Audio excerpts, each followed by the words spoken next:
I want to appreciate our guests that heard to the call of moving to the front and filling the chairs in front. We are starting with this program. I'm Councillor Gillian Peters. I'm the Speaker of the Namakwa District Municipality, and I will be the facilitator or the program director of this program. Allow me now to call to the front Councillor Dr. Bok, the Mayor of Namakwa Municipality, to do the opening and the welcoming. Thank you.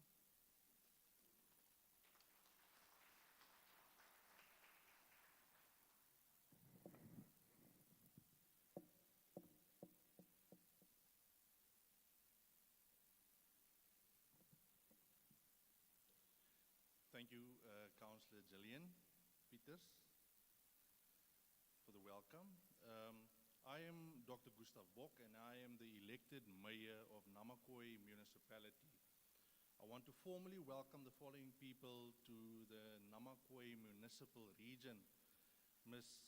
Ndabeni Abrams, the Minister of Small Business Development, Mr. Dlamini, in his absence, or is he here, the Deputy Minister of Small Business Development, the Premier of the Northern Cape is not here, but I would just like to extend a welcome also to him, Dr. Zamani Sol, the NEC of Northern Cape Economic Development, Mr. Forslow, he is in attendance, other distinguished provincial guests and leaders, the Executive Mayor of the Namakwa District Municipality, Mr. Mervyn Cluter, regional leaders, traditional leaders, the Chairperson of the Namakwa Chamber of Commerce, Ms. Melvina Mason-Engelbrecht, other representatives of forums and business, SIDA, SIFA, VZI, entrepreneurs and small business owners, guests, and others. I would like to express a quote or a statement that I believe that us as government and those in private sector should henceforth never forget. The opportunity of a lifetime only lasts as long as the lifetime of the opportunity. At first, I thought I'd ask a couple of questions to the crowd just to assess the crowd, but what will happen is I will state a couple of questions and I'll commence with just providing short answers to these questions. The first one being, does anyone know what kind of economy is at play in South Africa? South Africa functions on a mixed economy, part capitalist and part socialist economy, meaning that the socialist part is primarily driven by government and its interventions of social relief. Is a free market economy possible in South Africa, and if not, is a free market economy more likely to be established in the informal trade sector? The first part of the question is most likely no, because the means of production is overwhelmingly monopolized and even oligopolic, and government is driving a developmental state agenda now. A free market economy is defined broadly by saying that the supply and demand is determined by traders of goods and services with little or no government control.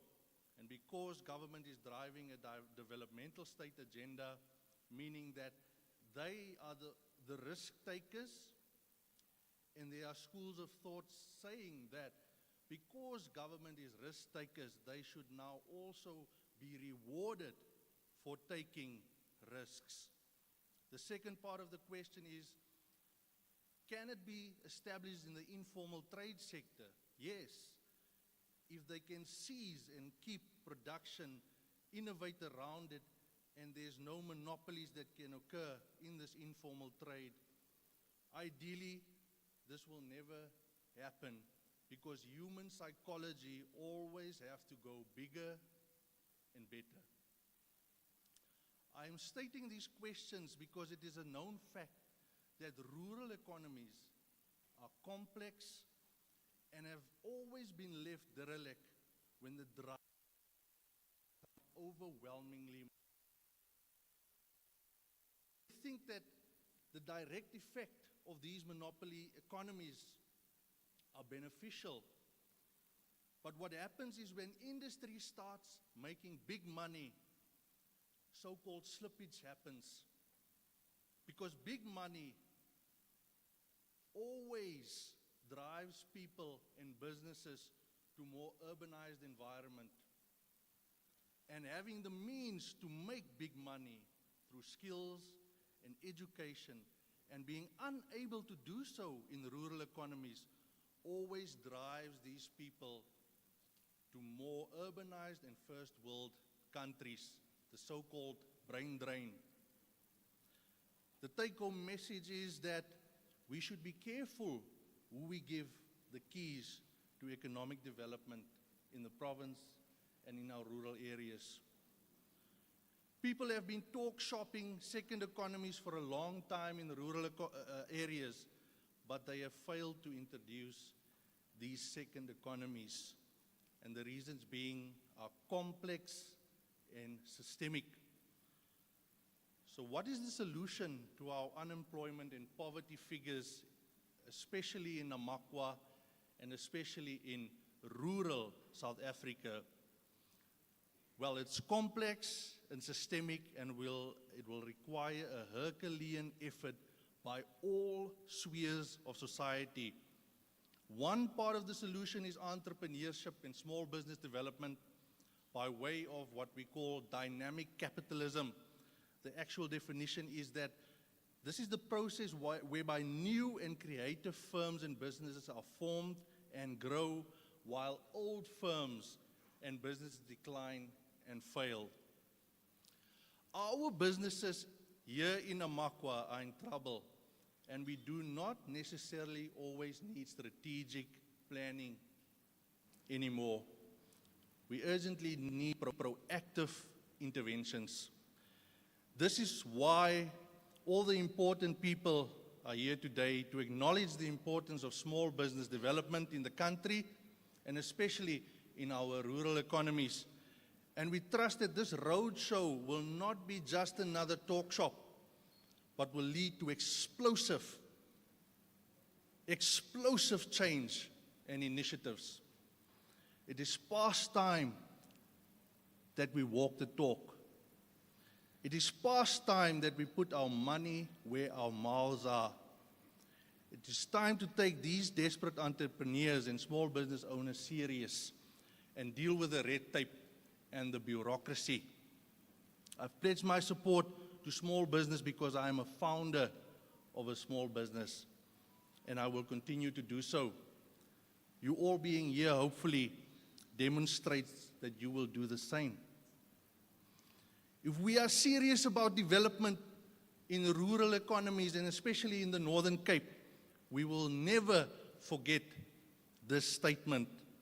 The opportunity of a lifetime only lasts as long as the lifetime of the opportunity. Thank you.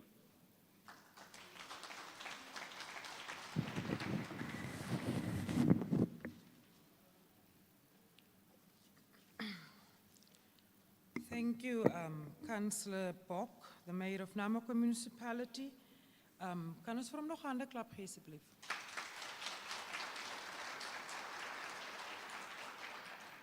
Ek weet nou nie almal is so prim en proper en stywerig. Nou weet ek nie seker maar omdat ek met die besigheidssektor deel vandag, julle is almal so ernstig. We are continuing with the program. I'm now calling to the front Councillor Hannelie Wilskut. She's the male committee member at the Namakwa District Municipality responsible for economic development, and she will do the acknowledgement of the guest. As she's coming to the front, I just want to do something. Ek weet in Namakwa-land is dit mos nou amper het ek gesê tradisie, dat ons bid. Ek het nou gedink, dokter sal vir ons so 'n seëning uitspreek voor ons begin. So kan ons net almal staan en dan ons net so 'n minuut van stilte, net so vir meditation.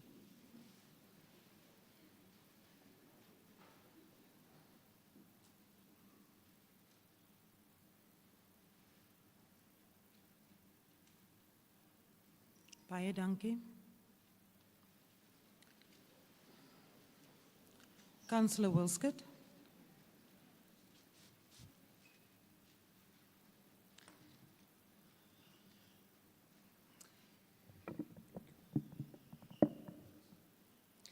Thank you, Program Director.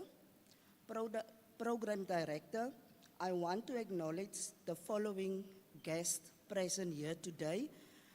All councillors from the local and the district municipality, the speaker of the ZFM municipality and the Namakwa district municipality also here present, the mayors from the local municipalities, the executive mayors, councillor from the House, Councillor Mervyn Kloete, all the MECs, members present here, all the traditional leaders, the MEC, Mr. Abraham Vosloo, the Minister, Stella Ntambeni Abrams, ek hoop ek spreek hiervan reg uit, jammer, en dan alle government en municipaliteite se amptenare wat vandag hier teenwoordig is, en alle stakeholders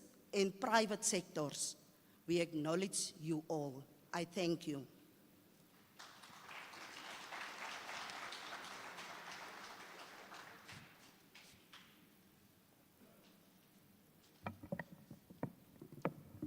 Baie dankie Raadslid Wilskut.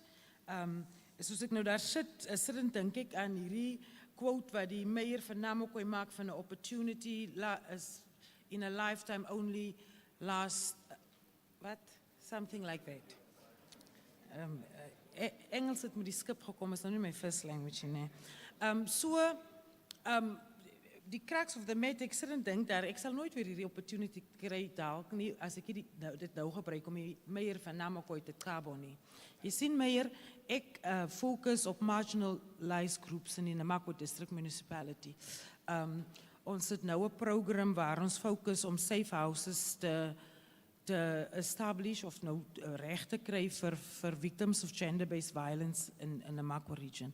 And then I'm also focusing, I've adopted the School for Special Needs and Kleinsies, also marginalized group. And then I also want to focus on helping especially women in small businesses to start a program to assist especially women in small businesses. And I have this idea in my head that I need to discuss with you, because as you've just pledged here that you will support this and support especially women, I know, I will discuss that idea with you. I know for a fact that women in small businesses in Namakwa, and especially in Springbok, most of them are renting buildings at very expensive prices. And I think as a start, we can start with that. To make sure, I know Namakwa has land in town, prime land for that matter, to make sure that we avail some land to those people. We can start even with containers, but we can work on a proper plan to make sure that we either transfer ownership to those women, or we accommodate them with venues or spaces, business spaces, so that they don't pay the high rents that they're currently paying in Springbok. So, Mayor, ek het jou nog gekabo, jy het my idee en jy sal moet praat, né? Let's continue with the program. Dis nou as hulle jou program director maak, dan het jy al hierdie powers. Jy het kabo van die president af, né? Let's continue with the program. I'm now handing over to Mr. Vugile Ngabinde. I hope I'm pronouncing your name correctly. Vugile Ngabinde. I'm calling him to the front. He's from the Department of Small Business Development, and he is briefly going to give us the purpose of this engagement. Thank you very much. Kom ons gee maar hande klap asseblief.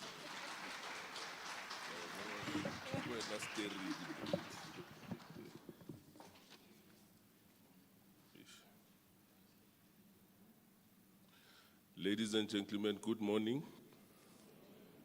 Can I say halala to you, halala? Then can we say halala to the minister, halala? Halala to the MEC, halala? Halala to the executive mayor, halala? Halala to our local mayor, too, halala? Halala to Khositabo, halala? Halala to every one of you again, halala? And to all those that didn't say halala to, don't say I'm jealous, halala to you too. Thank you so much. Dear colleagues, my name is Vugile Nkabinde from the Department of Small Business Development. Mine is the easy one, that of our purpose of this engagement. Dear colleagues, you will be aware that we have what we call in the country the National Development Plan, which is really in its core visionary statement is that our country, South Africa, its economic growth, its job creation will be based through small enterprises. I don't have to even mention the targets really also that we have, but the agenda is that the country is pegging its life through you as you are here. And we thank you for that, because it is through your tenacity, it is through your vision, it is through your actions that really we shall be seeing the change that we are envisaging. Evolution through this government of the day also gives us an indication that there is something called the district development model. In other words, we have to get closer to the people. In essence, the people, even if you are a national department, a provincial department, where are the people? They are local. So it is to ensure that we are visible, we are able to engage and hear really what are the people saying. People will be saying, yes, we've been talking, but indeed, the ears of a leader, they ring the voices of those that they lead. You might think that you know what the people are looking for, but it's all and sundry to ensure that are we still in line. Hence, really, we are here to advance the agenda of this district development model. In it, there are about 6 elements. One of it is economic positioning, this one. So economic positioning, that's where small enterprises are core. So in your municipality, in your district, your activism in that element of economic development and positioning is very, very crucial. And I can really say, Minister, that the DSBD in this province and in the country in general has been really applauded to say we've been very responsive. In other words, all the managers in the Department of Small Businesses are allocated a district in the country so that every sector department is able to be responsive at that local level. And indeed, as a department, we are there. I would also like to thank our sister and partner organization. Really, I would like to mention also Merika Tusa. I heard the program director also referred to infrastructure issues, for instance, for women. America TUSA, colleagues, is the premier's agency, I would say, in this Northern Cape to advance and advocate women empowerment issues. I've not seen yet another province, and I would say to this one, halala America TUSA, halala. Colleagues, as I conclude, there were words, I think it's words, two words. The minister said, this is a business meeting.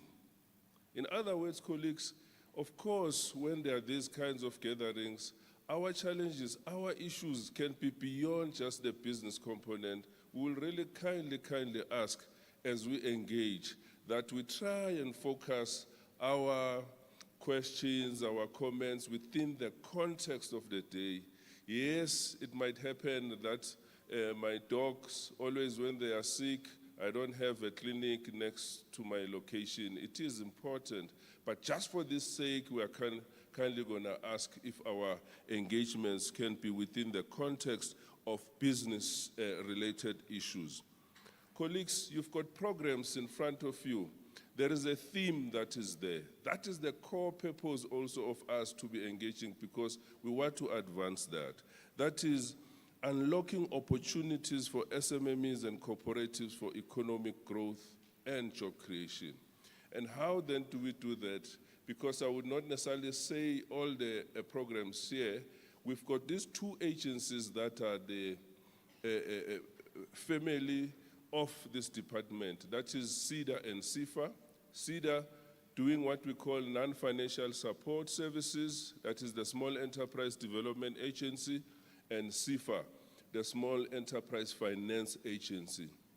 They've got desks inside and outside so that if there are issues that we might not necessarily be able to have them answered here, our colleagues are also here for you to be assisted. And again, to thank all the way MEC, Mr. Christians, I will single him out. We've been really working very developmentally with the provincial department towards organizing this very event. And we thank you so much that please don't tire to continue supporting like this. You have supported us also last week. We had what is called the John Taolo Khaetsi with JTG, Small Enterprise Development Week. It went so smoothly, and through your partnership, we are now in May going to be looking into the summit now of ensuring coordination issues, and we look forward still that we are to be together there. The mining Indaba were together with you last week as well. Key issues that this province is the visionary mining province of the country. More than 100 years of even minerals that we have not seen are here. So issues that came out related to emerging small enterprises, and we look forward that with you together, we're going to advance that. And colleagues, on the 18th, this is the 15th, from the 15th to the 18th, it is this roadshow, Ministerial Roadshow. From here, from Namakwa district, we are proceeding to Pixlega Summit district, and then proceed to Francis Park district. The last one will be at Pokwane there.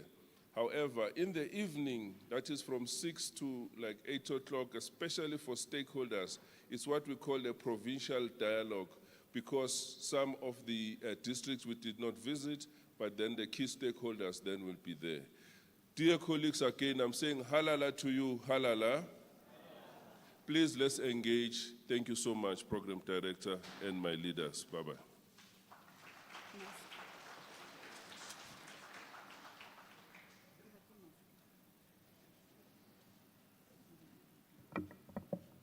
Thank you, Mr. Nkabinde. Iemand het een keer vir my gesê dat, sê nou bijvoorbeeld, jy loop vir Bill Gates by 'n elevator raak, en jy is alleen, gaan in die elevator, en jy moet nou na die 5de vloer toe gaan. Sal jy kan jou business idee in daai paar minute tot op die 5de vloer aan Bill Gates verkoop? Ek wil ons small businesses in attendance, I want to remind them that we do have other stakeholders in this meeting or in this session as well. We have Dante here, so we have mining houses and I think other stakeholders as well. So as we present today our challenges and have our discussions, let's also make sure that when you get your 3 minutes or 5 minutes, you use that 5 minutes not only to raise your challenges, but to make an impression. My assumption and my understanding is that you are businesses. And businesses always needs to sell their core function and their core business. So I'm just reminding you of that. We are moving on to the program, and we are calling the MEC of the Department of Economic Development and Tourism in the Northern Cape, the Honorable MEC, Abram Vosloo, to the front. Thank you very much. Kan ons from hande klap asseblief?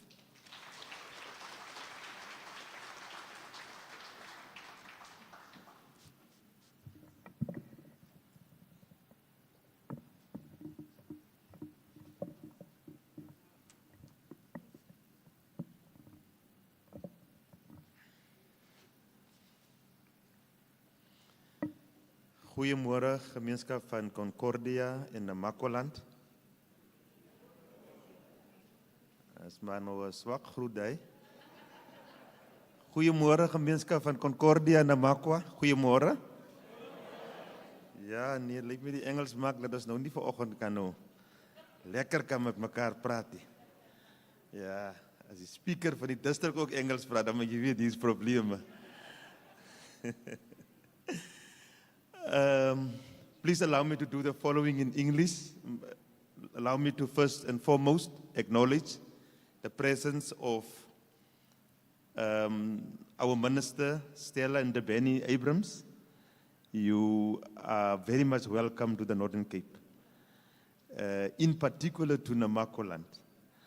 You know, I'm also responsible for tourism in the province. We in the Northern Cape say that Namakwa is the jewel in the crown as far as tourism is concerned, not only in the Northern Cape, but in the entire country. Given the wonderful flora that is at display, especially during July, August, depending on the season and depending on the number of rain that we have received, you will see this area turned into something different. So you are most welcome. I think I can do that on behalf of the province. Kom ons gee vir haar 'n lekker handeklap man. Jy kan nie iemand verwelkom en dan gee jy nie 'n mooi handeklap nie. Laat my dan ook nou toe om in ons te erken die 2 uitvoerende burgemeesters. Die burgemeester van Namakwa, as aan u wel bekend, raadslid Kloete, en ook die burgemeester van die naburige distrik, ZFM, en is burgemeester Marius Lou. Ek erken ook vir u, die speaker van die distrik munisipaliteit, wat ook die programdirekteur is, die speaker van ZFM District Municipaliteit, het ek ook hier gesien, raadslid Petersen.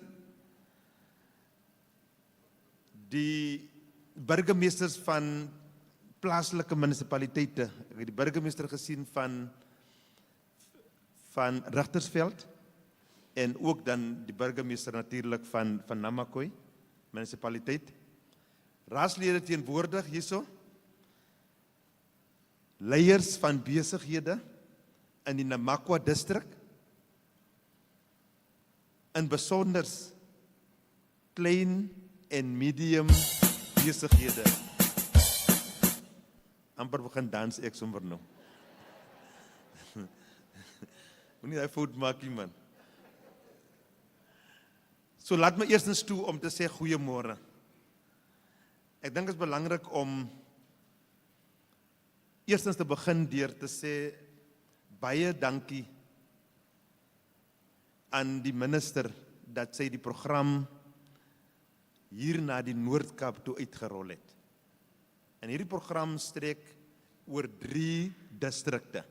Ons begin hier in Namakwa distrik, Môre is ons in Pixley en Vrydag is ons in Francisbaard. So let me do it in English so that the minister also get the message. Minister, from our side as the Northern Cape Provincial Government, we want to express a word of gratitude and appreciation for your leadership and your guidance, and also for extending this program. We know that you are also taking it out to all other provinces. But we want to, in particular, say thank you that we are able to accommodate 3 districts within our province to actually be part of this roadshow. You have now actually put aside an entire week of your program just to make sure that you bring the message of government across to the constituents, in particular to small and medium enterprises, to make sure that they get to know what services government actually is able to render, and being for them able to actually access as well. Baie dankie. We don't take it for granted. We know that the ministers in the different portfolios, they have a lot of work on their schedules on a daily basis. If it is tough for us at the provincial level, just imagine how difficult it should be for them at the national level. So thank you for taking our time and spending the 4 days with us in the Northern Cape. It is very, very, very, very highly appreciated, and I raise that on behalf of the people of the Northern Cape. And I'm sure if the Premier was here today, he would have actually also say the same. The Premier is unable to be with us today due to some other serious commitments that also came up yesterday. He will be able to join the minister tomorrow now fully, as well as on Friday or Thursday. So baie dankie vir die geleentheid.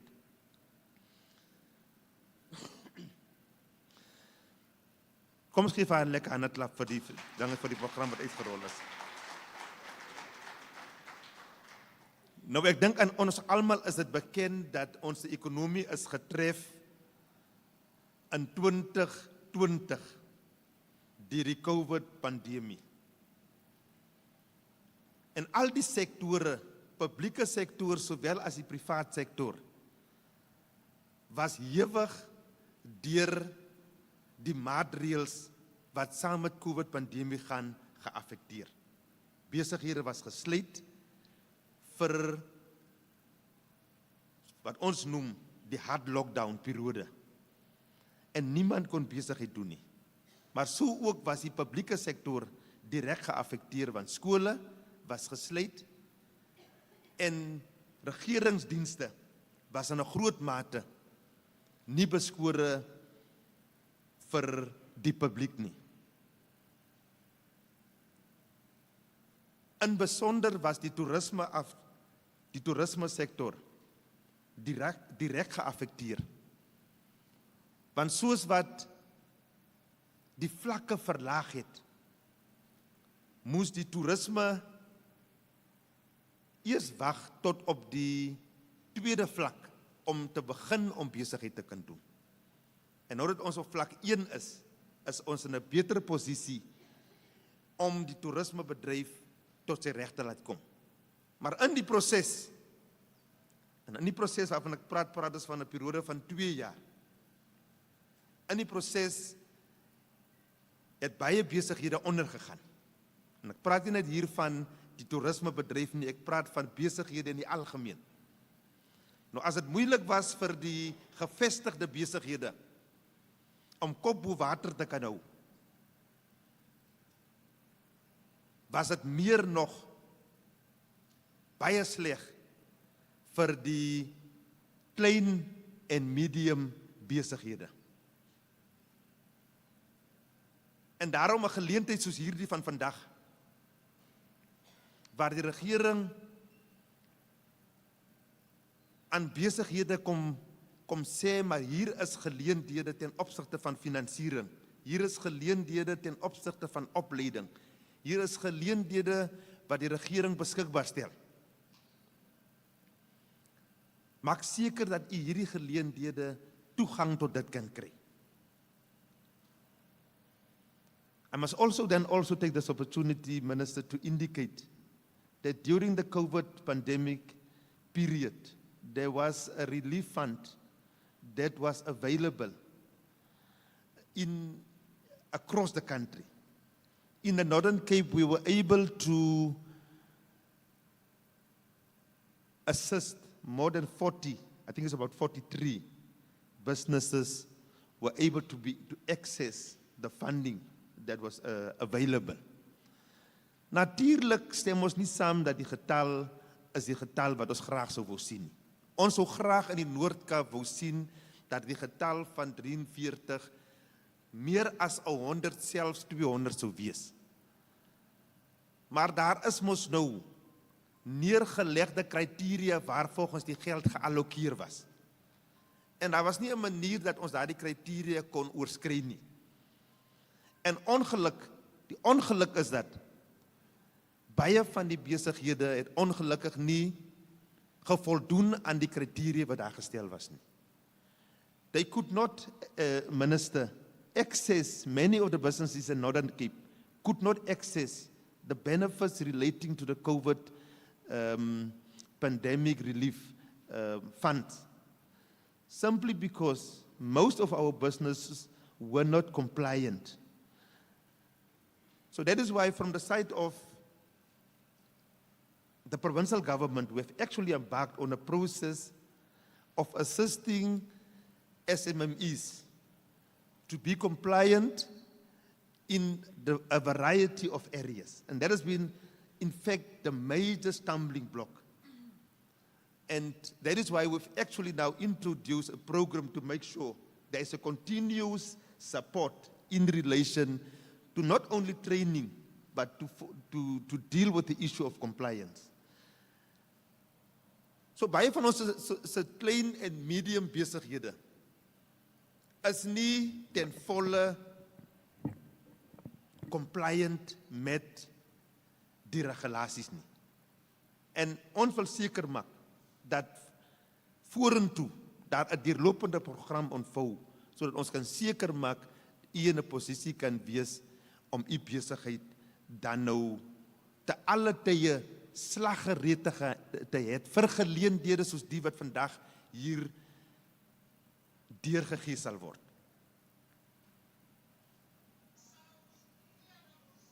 Ons het ook in die Noord-Kaap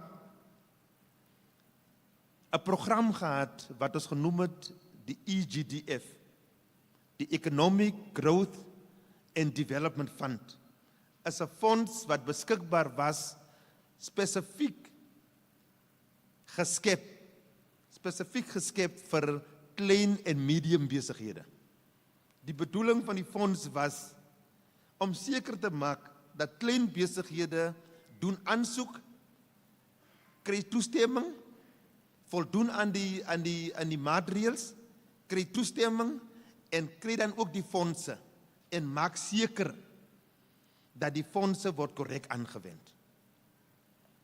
Maar ek moet ook die platform gebruik deur te sê, van die besighede wat geld wel ontvang het vanaf die provinsiale regering, as die geld inbetaal word, selfs nadat alle maatreëls nagekom is, die geld inbetaal word, dan is ander prioriteite wat ander geniet. En as ons nou moet kom verslag doen, dan is daar 'n probleem ten opsigte van die verslagdoening. Maar vooraf, die werk wat vooraf gedoen was, alles het reg gelyk, alles het 100% gelyk. Die geld ingebetaal word, verander die prentjie heeltemal. Maar ek moet ook sê, dit is maar 'n klein groepie.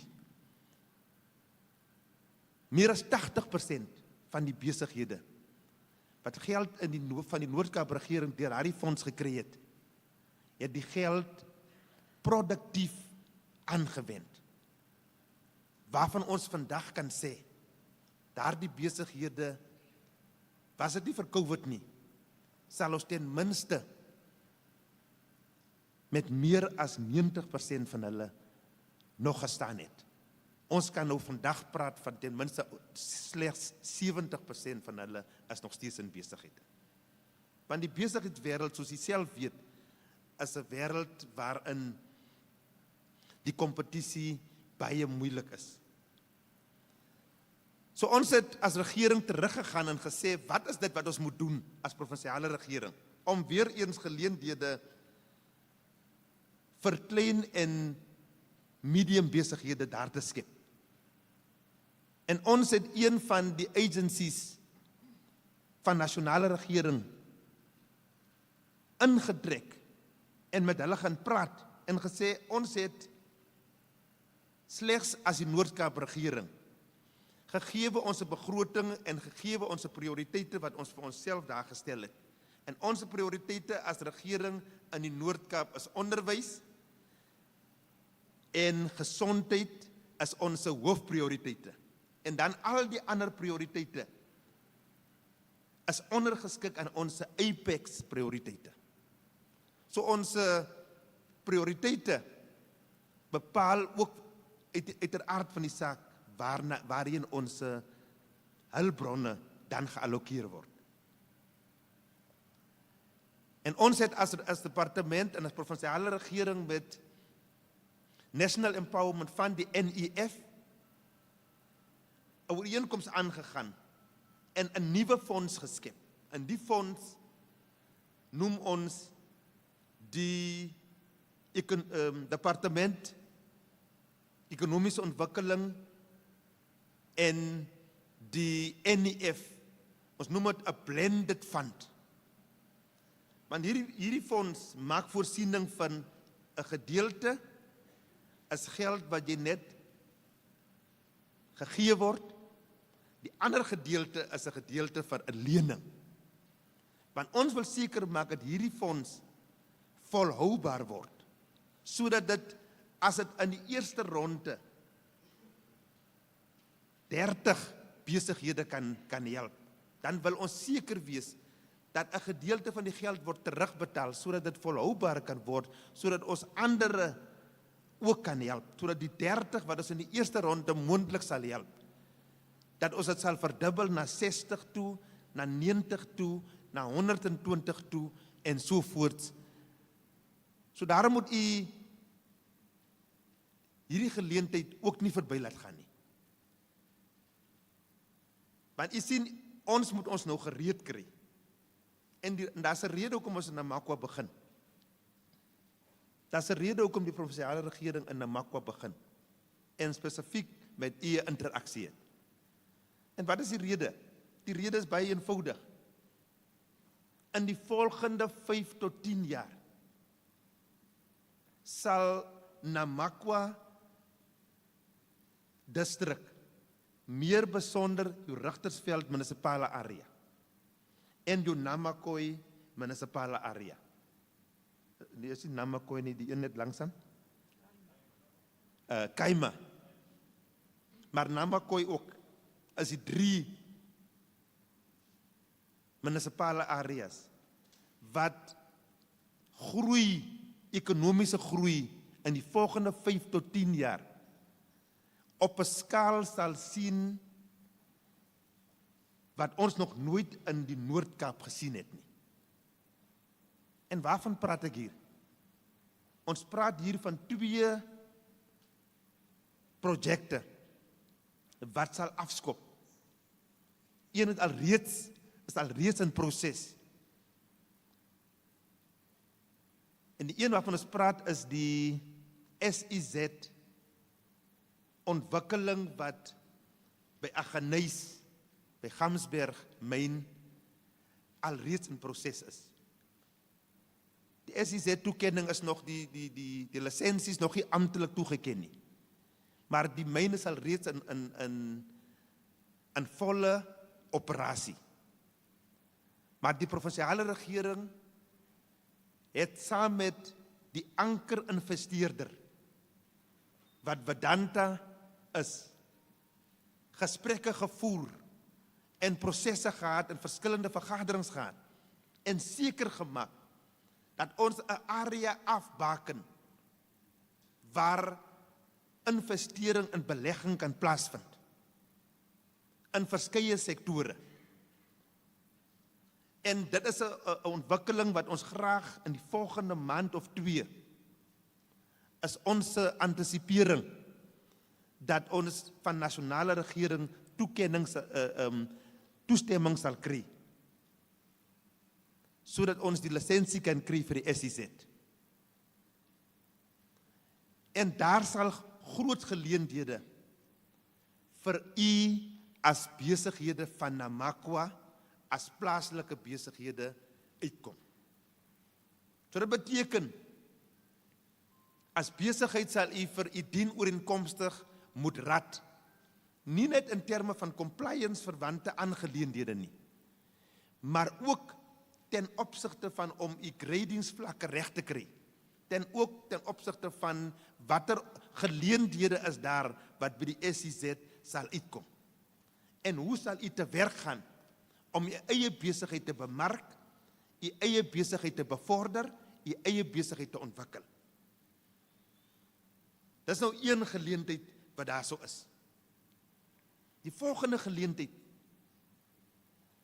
wat eintlik as dit ware vir Port Nolloth en Alexander Bay totaal en al sal verander. Die dorpies Port Nolloth soos u hom ken, Alexander Bay soos u hom ken, u beter maar nou so lank foto's gaan neem.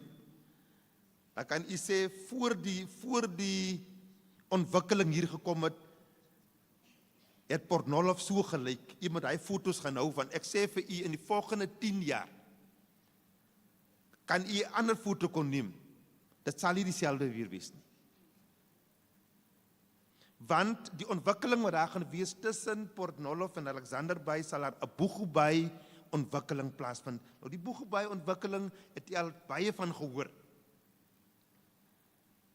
Daar sal 'n hawe geontwikkel word. Dit sal 'n hawe wees waar ons die produkte van die Noord-Kaap, die mynprodukte waarvan ons praat, die mangaan en die ystererts, wil ons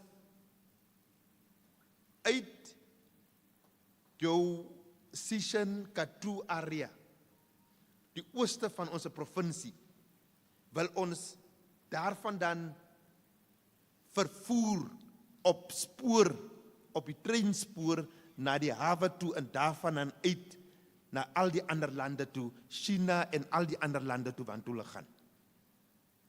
Maar dit is nie net vir die ystererts en die mangaan nie, maar vir al die ander besighede wat as gevolg van die spoor wat soontoe gaan, is ook vir daardie besigheidsgeleenthede wat daar gaan uitkom en die produkte wat uitgevoer gaan word. Dit is 'n groot ontwikkeling wat daar sal wees. Die Boegoebaai haweontwikkeling sal gebou word ten koste van, dit sal kos 13.8 biljoen rand. 13.8 biljoen rand. Dit praat nie van miljoen rand nie. Biljoen rand. Maar verder ook, in dieselfde omgewing, rondom die hawe wat daar ontwikkel sal word, het die provinsiale regering ook 'n proses begin, saam met Sasol, en daar sal geontwikkel word die nuwe vloeis, die nuwe brandstof, wat genoem word groen hydrogeen, green hydrogen. Jy sien, ons beweeg ons nou weg van besoedeling af. Ons praat nou van, ons wil brandstof gebruik, wat nie die omgewing nadelig affekteer nie. Nou daai nuwe brandstof sal nie meer jou 95 oktaan of jou 93 oktaan diesel of petrol wees nie. Dit word genoem groen hydrogeen. Nou, ons het met Sasol ooreenkomste geteken, die provinsiale regering, het by Sasol ooreenkomste geteken. Daardie ooreenkomste met Sasol het ten doel om die groen hydrogeen ontwikkeling daar te laat plaasvind ten koste van 600 biljoen rand. 600 biljoen rand. Kom ek gee vir u 'n prentjie. Ek is ook bevoorreg om die MEC, die LER vir finansies in die provinsie te wees. Verlede week het ek aangekondig die begroting van die provinsie. En ek het vir ons deurgegee die begroting van die provinsie. En in die begroting het ek vir u deurgegee. Die totale begroting van die Noord-Kaap is 20 biljoen rand. 20 biljoen rand. Waarvan 3% is ons eie fondse wat ons genereer, waarvan die ander is die equitable share, en ek het breedvoerig uiteengesit vir die hele Noord-Kaap, want het was alles op die plaaslike radio's deurgegee. 18 biljoen rand is die Noord-Kaap se begroting vir 'n jaar. Die ontwikkeling van Sasol sal 600 biljoen rand wees. Dit gee vir u 'n prentjie van die omvang van die investering wat daar gaan plaasvind.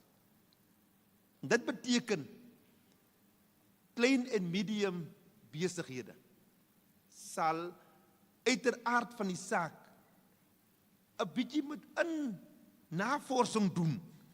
Wat behels hierdie ontwikkeling? Watter geleenthede is dit vir my daarin? Wat kan ek sien, kan ek daaruit kry? Hoe sal ek myself posisioneer ten opsigte van finansies? Hoe sal ek myself posisioneer ten opsigte van my company? En met wie moet ek almal skakel? En by watter forum moet ek inskakel sodat ek kan seker wees die geleenthede gaan nie by ons verby nie. As die twee groot ontwikkelings wat hier sal plaasvind. Uiteraard van die saak, Namakwa kan jy ook net op Namakwa konsentreer nie. Daar is geleenthede in die Appington area waarvan ons praat, die Appington Industrial Park.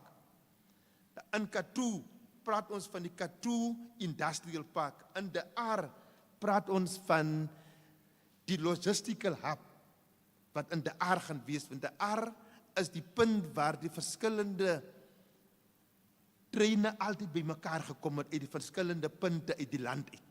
Is 'n ideale plek om ons logistical hub as 'n Noord-Kaap provinsie te kan wees. Is geleenthede wat daar is. So daarom vra ons ook die klein en medium besighede. Is belangrik om 'n langtermynvisie te hê wat opgebou word en aangevul word deur korttermyn doelwitte. So ons hoop dat 'n geleentheid soos hierdie van vandag wat deur die minister vir ons gebied word. En ek het nou spesifiek bietjie ingezoom op watter geleenthede is daar. Miskien net in laaste wil ek net miskien byvoeg is. Die provinsiale regering stel vir onsself die doelwit om 70% van ons besigheidsgeleenthede in regering, 70% van ons besighede beskikbaar te stel aan swart besighede. En ons doen dit omdat ons weet die verlede waarvan ons kom, en ons doen dit omdat ons weet dis 'n geleentheid wat daar is vir klein en medium besighede. Op die oomblik staan ons op 49%. Ons is nog nie by die 70% waar ons moet wees nie. Ons het nog werk om te kan doen. Maar dit sê ook, daar's 'n geleentheid vir u om in die publieke sektor, in die verskillende departemente, in die verskillende munisipaliteite, geleenthede wat daar is in opsigte van besighede, daardie geleenthede aan te kan gryp en seker te kan maak, u bevorder en u groei u eie besigheid. Once again, Minister, if I talked too much Afrikaans, I think it was about the audience, and I think you understand very well. But I think it's important to say once more, I can't go sit without once more appreciating the effort that you have made to actually bring the roadshow here. Also to our partners in business, in particular those who are playing a critical role around the SEZ establishment, around the Boegubay development, around the port development as well as the hydrogen development. We say thank you as a provincial government, and we urge all other established businesses to come partner with the provincial government. Work with us so that we can make sure that we create work opportunities and employment opportunities for our people in the different localities.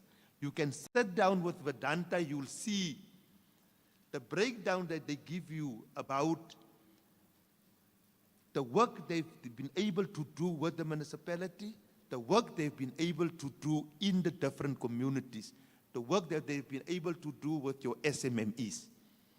That is a kind of work that we appreciate. I can safely say that as the Northern Cape Provincial Government, we are looking forward, working not only with the business sector. Ours is to form a compact with all stakeholders in the different sectors, in the tourism fraternity, in the business sector, in the social space. Ours is to make sure to uplift our communities. Ours is to make sure that we have that kind of integration between government and the different sectors. Baie, baie dankie. U was 'n pragtige gehoor. Geef vir uself 'n lekker baie hande klap.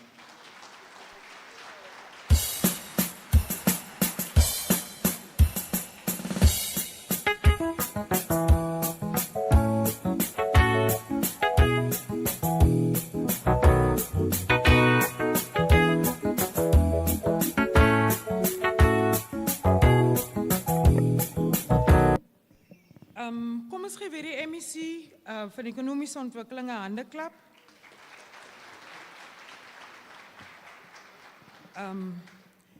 Ek wil ook nou net die MEC kabo terwyl ek nou hier is. Ek vat mos nou maar die pauze van program director. I'm in character now, MEC. I'm in character. Ja, is nie noodwendig die speaker that is speaking now nie. I'm now in the business. I'm in the business character now. Die MEC het nou vir ons 'n goeie uitleg gegee van die opportunities wat kom en so. Ek wil net vir die MEC 'n friendly reminder, as jy mos 'n rekening iewers het en hy's agterstallig, dan stuur hulle mos vir jou die friendly reminder. Julle ken hom mos. Julle stuur seker ook vir julle kliënte die friendly reminder. Ek weet as ek my hare klaar gevleg het en ek het vir Cloretine gesê ek sal regmaak, dan stuur sy vir my die friendly reminder. Dan laat ek die sentjie oorsit. Nou, ek wil net vir die MEC die friendly reminder stuur. Om te sê, die MEC het gesê, maar die MEC mentioned that with the COVID-19 relief fund, only about 40 businesses, small businesses in the Northern Cape had access to that relief fund. And he also highlighted the challenges and the reason why so a little of our businesses got access to it. But MEC, I just want to raise that you are in arrears with Namakwa, because when out of those 40 businesses, and I'm talking under correction, I think only one in Namakwa got access to the COVID relief fund. So a friendly reminder, MEC, you are in arrears. You should pay your arrears immediately. So I saw the opportunity, seeing that I'm in character, that with the blended fund, you can pay your arrears in Namakwa.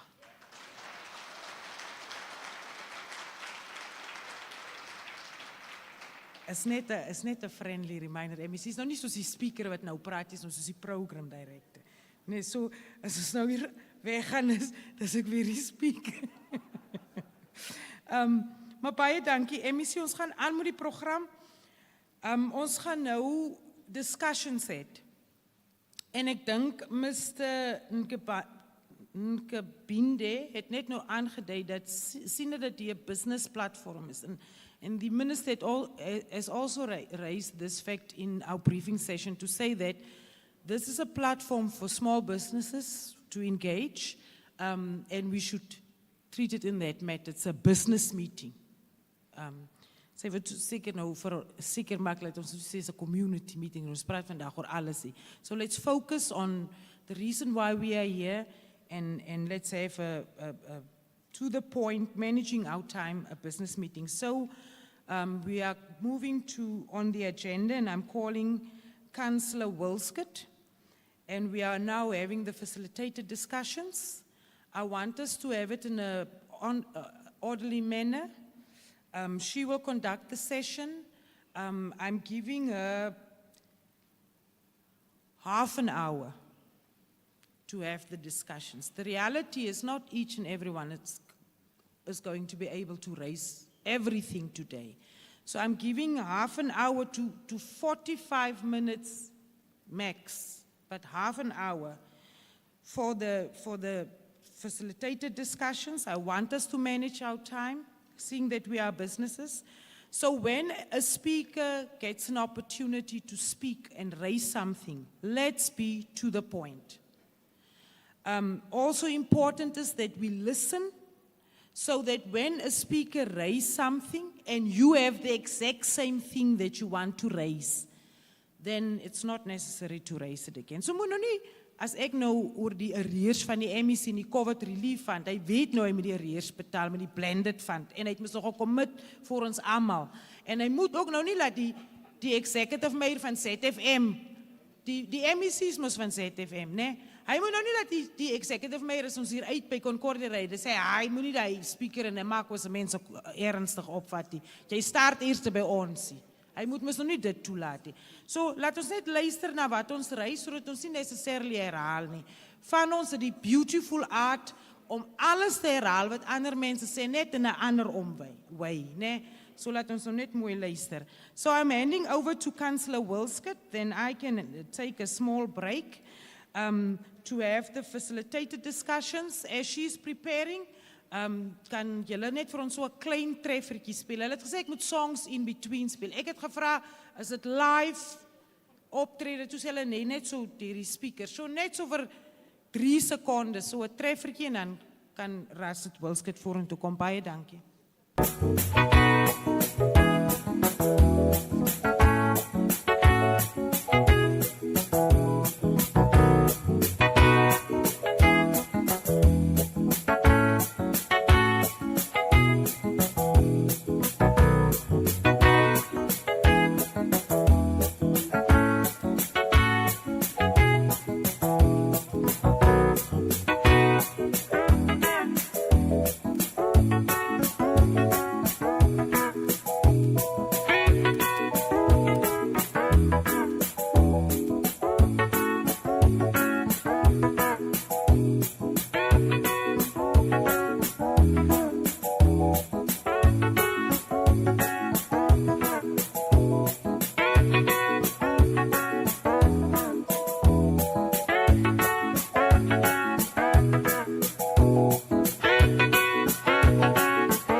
Baie dankie. Kan ons rustigheid kry asseblief? Kom ek gee gou vir u deur. Ons sal 10 vrae die kant hanteer, nee, aan my linkerkant en 10 vrae aan my regterkant. En dan gee vir elke spreker sal 2 minute kans gegee word om te praat. En kan ons asseblief vir ons so indeel links en regs asseblief, laat ons deel vorm van die 10 vrae sessie asseblief. Kan julle vir julle so indeel?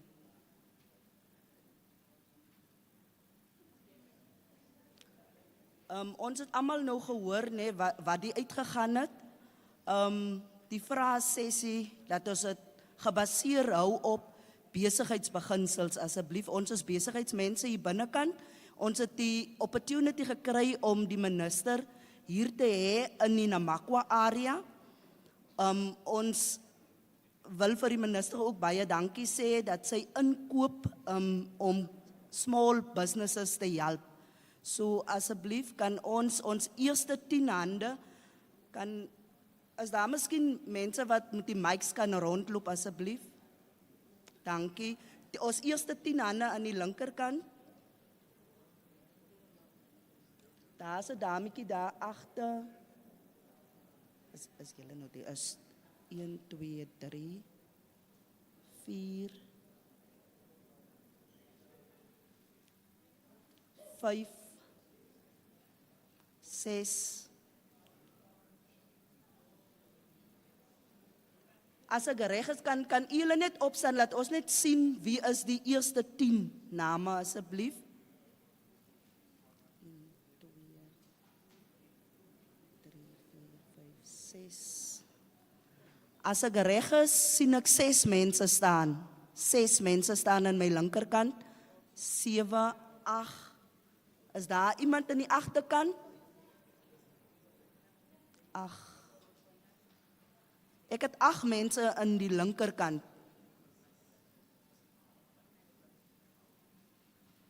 Is dit al 8? Kan ons hou by die 8? Haar kom 'n 9de een.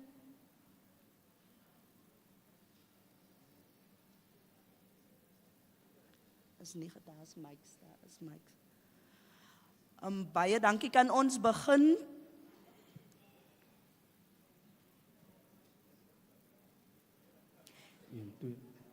Goeiemôre almal. Van my kant wil ek net sê welkom aan die minister en haar span. Kan ek maar voortgaan? Daar was nou baie gesprekke gewees, maar ek dink 'n naam wat ek gehoor het was die jeug. Ons sien dat economic development se representatives is hierso. My vraag is eintlik aan National Youth Development Agency, die NYDA enetjie. Hulle het 'n branch hierso gehad by Namakwa. Wat gebeur het is dat so 3 jaar terug het ek en nog kollegas van my, of sal ek nou net sê applicants, het aansoek gedoen by NYDA vir hulle se grant vir small businesses. Wat gebeur het is dat dit was so 2018, 2019. In daai tyd was die board blykbaar nationally gedissolve gewees en dit het gemaak dat ons wat apply het kon nie deel maak van daai benefits of van daai grant nie. So 3 jaar daarna is die aansoeke as blykbaar oop en dit is online. Wat gebeur is byvoorbeeld in my geval, ek is besig om 35 te raak, wat gaan maak dat ek gaan nie meer deel maak van daai bracket. Ek wil weet hoe kan dit geadresseer word en hoe gaan 'n ou soos ek nou nie, hoe kan ek sê, uit die bus uitval as gevolg van iets wat mens nou nie my, hoe kan ek nou sê, my issue was nou nie. Dit was mens nou iets gewees wat tussen hulle of by hulle gebeur het, maar ek gaan nou die gevolge dra van dit. So ek wil weet, hoe gaan julle nou vir ons wat aansoek gedoen het en wat nou 35 gaan raak, hoe gaan julle vir ons assisteer met hierdie proses? Dankie. Die ander enetjie is dat soms is die kriteria raak ook vir ons 'n issue. Ons kan soms net aansoek doen as ons geen ander vorm van inkomste het nie. Nou in Namakwa, as jy besigheids doen, dan is die opportunities nie van so 'n aard dat jy kan slegs op jou besigheid se inkomste lewe nie. En dit maak dat ons ook dan geleenthede mis, want ons het 'n ander vorm van inkomste, soos byvoorbeeld kontrakwerk. Dankie. Baie dankie, kan ek gou vra dat almal wat vra, net vorentoe kom wanneer hulle wil video's maak, asseblief. So ons gaan nie van vooraf gaan u vraag vra terwyl hulle die video maak en dan volgens net soos elkeen klaar gepraat het. Baie dankie. Die res van die mense wat wil vra kan dan na vore kom asseblief.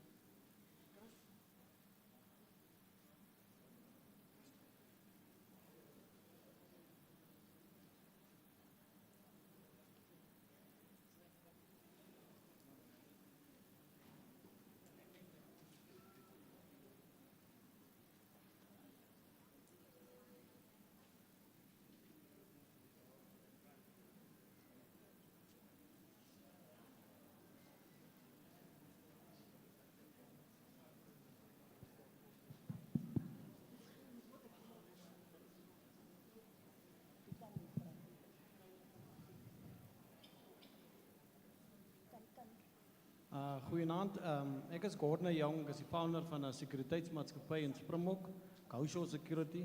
Nou ons praat mos maar min van sekuriteit, aangesien ek weet dat dit is 'n belangrike sektor binne ons gemeenskap en dit gaan ook oor veiligheid.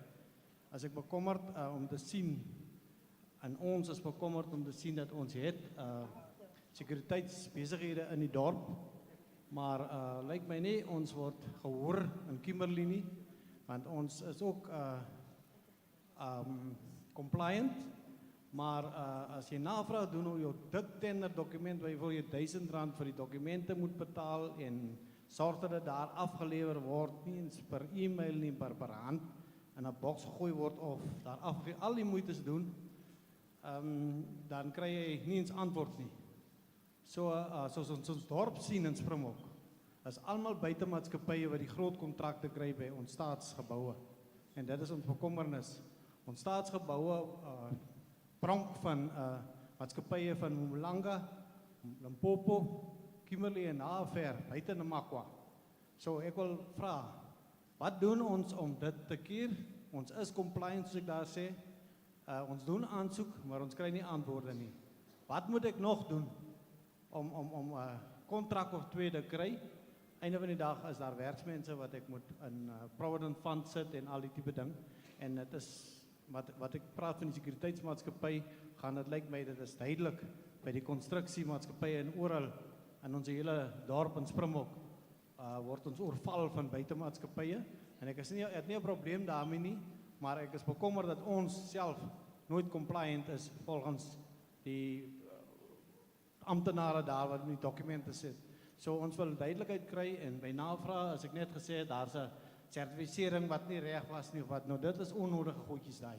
En ek glo dit ook nie, want ek wil weer my dokument terug hê, dan moet ek gewys word waar ek gefouteer het. So ek praat namens ons alle sekuriteitssektore, ons het die probleem, ons banke oral, nêrens in die wêreld, in Springbok kry ons kontrak, of word dit toegeken aan ons plaaslike sektorbedryf. Baie dankie.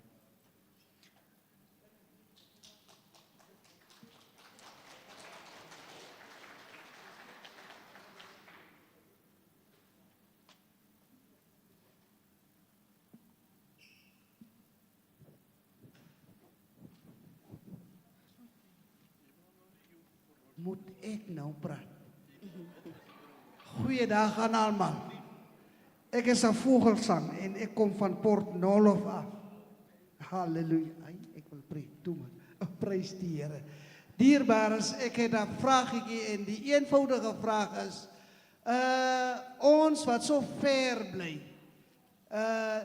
Ons het nie toegang tot hierdie voordele wat die ander mense het nie. En dis as gevolg van eenvoudige kommunikasie. Ons het ou mense in ons midde, ek is ook 'n oupa, ek is groot genoeg. En die goed wen ons. Die tegnologie is nie vir ons almal nie. En die punte waar jy moet kom om hierdie hulp te kry, is bietjie ver.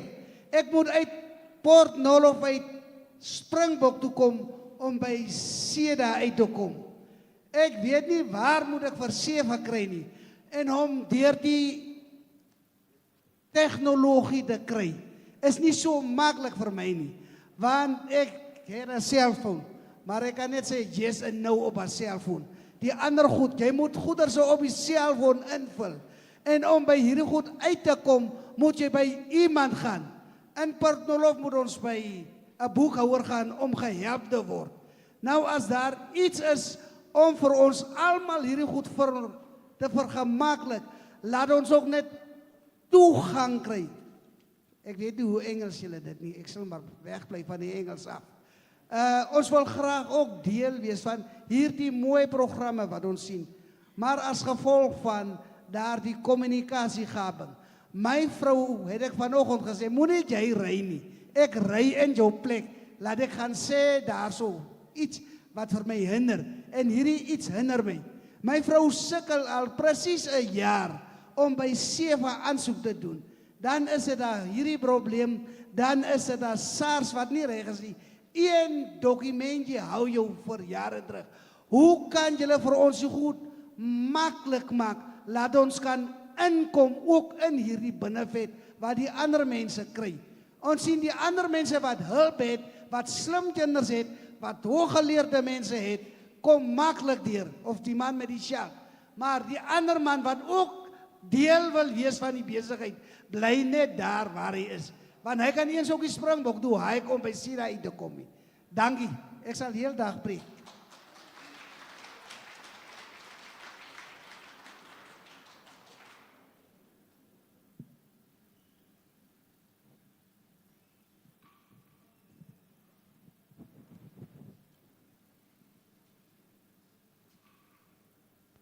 Good day, Honorable Minister,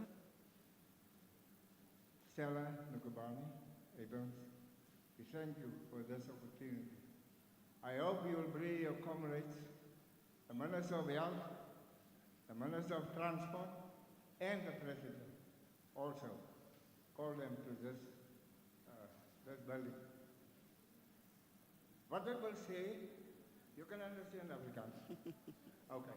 What I want to say is, Sorry gou uncle, kan uncle u naam net sê? my name is William Isaac Links. We've got a small business. This is my beautiful wife. Like the gentleman said, we are not so in this new technology. We're a little bit backwards about that because we need some people, but also professional trainers. Now I'm not talking about SIDA, SIPA, or whoever.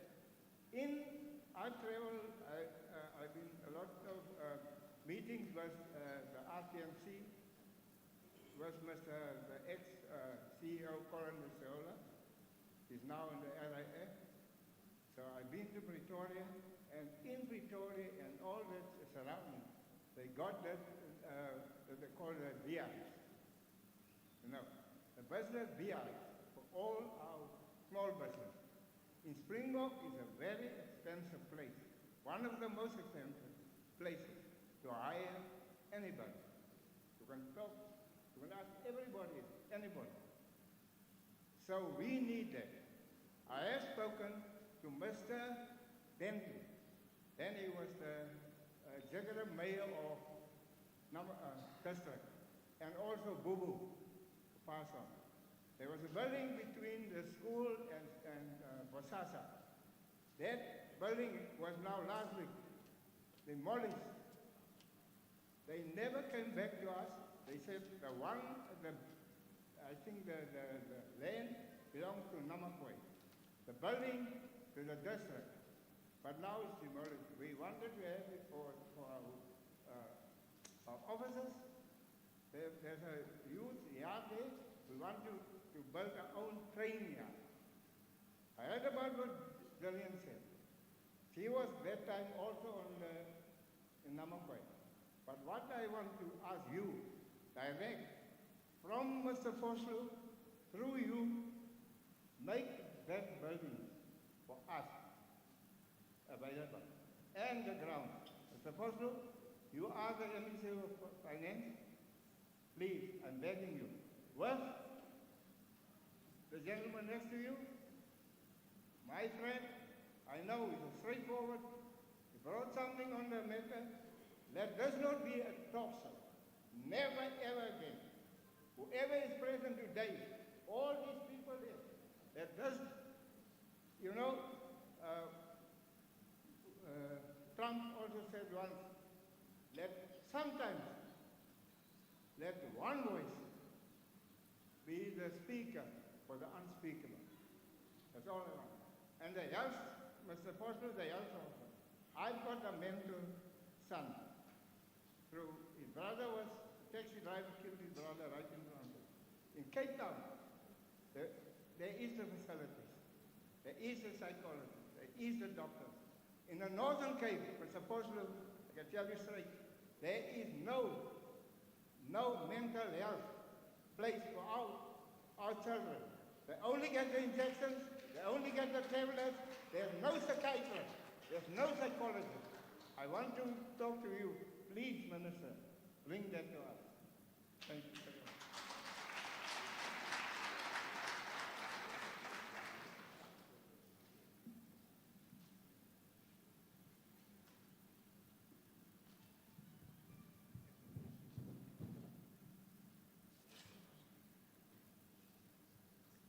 Goedemorgen allemaal. Die achtbare minister, die MEC, die burgemeesters, die raadsleden, besigheidseienaars en allemaal. Maar wat voor mij van kardinale belang is, ek is Jacobus Passon van die CEO van Burton C.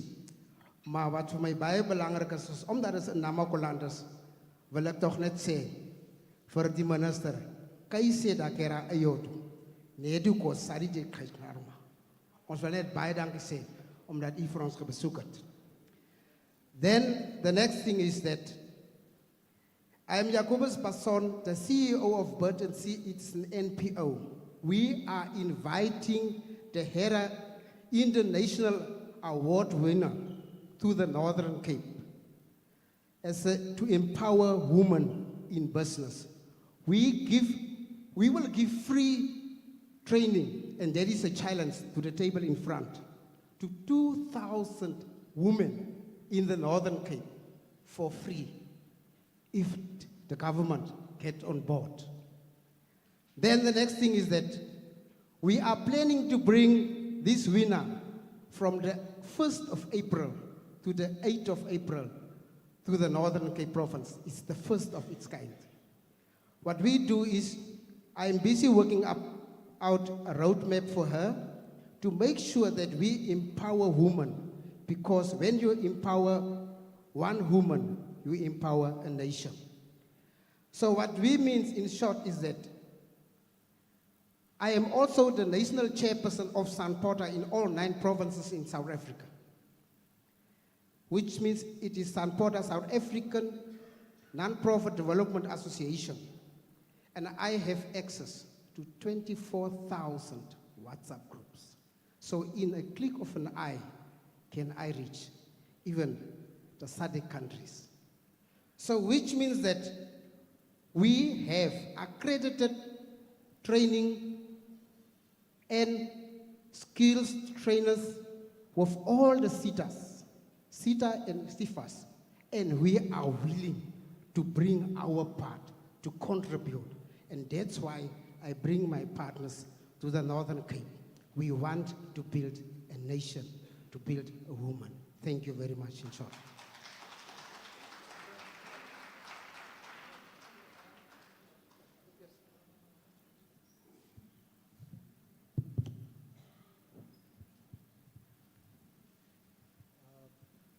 Goedemorgen aan allemaal hier zo. Mijn naam is Franklin Kloeter. Mijn company's naam is SMMEs, wat betekent multitask. Ik heb bij SIDA gaan aankloppen 2018. En hij heeft voor mij een klomprogramma voorgeschreven wat ik moest doen, cursussen wat ik moest doen. Ik heb er alle surprises voor doen. Maar tot eindig, en ik heb zelfs zo ver gegaan, hij heeft voor mij een businessplan opgesteld, hij heeft voor mij een aanzoek gedaan bij CIFA en bij National Funding, overal. Want ik wil graag een weldingsschool opgemaakt hebben. Maar om die waarheid te sê, tot vandaag toe, het zie je nog niet eens voor mij. Ik is nog niet eens geaccrediteerd als facilitator. Alhoewel ik reeds die facilitatorcursus bijgewoond heb, heen geslaagd heb en ik heb al die andere cursussen gedaan. Maar ik word nog steeds nergens niet geërkend. Ik voel van mijn kant uit dat Namakwa het, daar die geleentheid is nou daar met hierdie projecten wat afkomt. Om klomp mensen op te leiden als welders, als om mensen in te voeren. Want ik heb in die tijd dat ik begin het met mijn bezigheid, heb ik niet minder dan 100 aanzoeken gehad van mensen wat graag wou opgeleid geweest als welders. Maar niks het gerealiseerd. Want SIDA heeft mij bitterlijk teleurgesteld. Baie dankie hoor.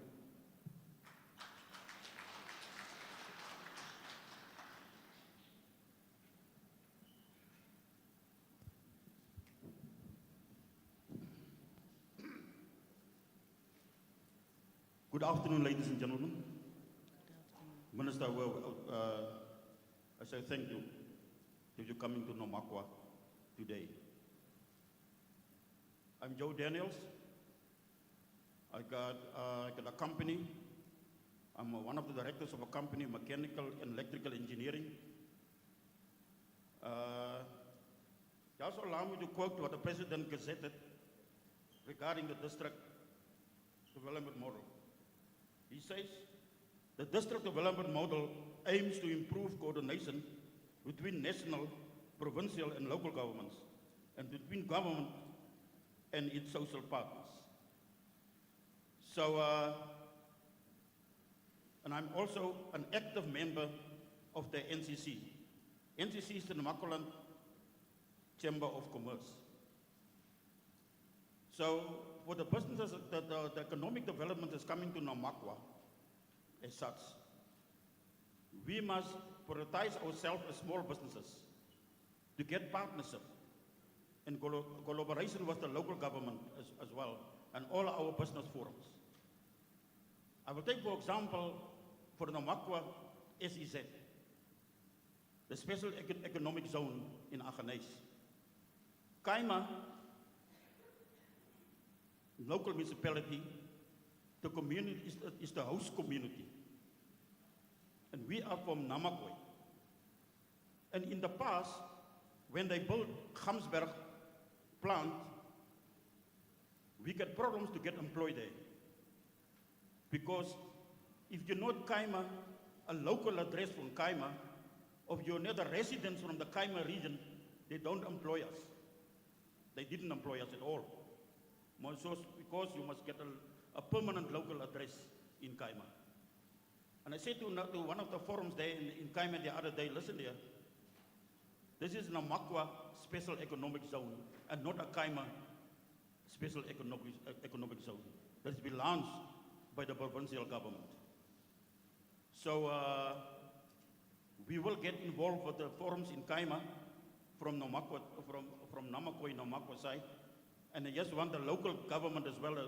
I hope that's why I want the mayor to listen, and I want the MEC of the economic development also to listen. Let me get involved with Kaima and Namakwa. Let me sit as a community and let's sort this out. That the SEZ is not only for Kaima, but for Namakwa as a whole. So that all businesses can participate in a project like this. With my personal experience, I've been in construction for more than 30 years. You ask the gentleman next to me. I was working abroad and in South Africa and in international countries. And the smelter that I built there, I know there will be a lot of job opportunities. And that's why our small businesses must participate in this project. If I listen on Friday in Kimberley, what the CEO of Vedanta said, Mr. Laxman Sukwatsa, he reckoned that all the arrangements is in place to build that smelter. It's only the final approval from the national government. And they can start with, as we know, the civil works will start first, before the structures and the electrical and instrumentation, etc., etc. So I thank you for this opportunity what we got, what we can participate as small businesses in Namakwa.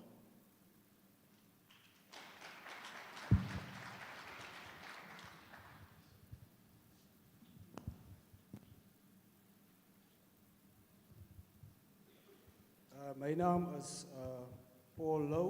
Ek is van die Ou Cape region. Ek wil net aan die dignitaries daarvoor sê baie dankie vir die geleentheid wat julle vir ons gee om ons inputs te kan maak hier vandag. As 'n lid van die gemeenskap en wat deel is van die of probeer wees van die besigheidssektor, is ek baie bekommerd. Ek het na die eerste spreker geluister daar agter wat sê die dinge wat in plek moet val vat so lank dat hy is glad nie meer 'n jeugdige nie. En hy het al aansoek gedoen terwyl hy nog onder 35 was. En dit laat 'n mens wonder. Ek sit met dieselfde geval dat ek en my dogter het 'n besigheid ge-establish.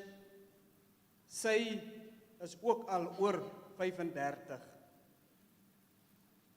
Nou vra ek myself die vraag: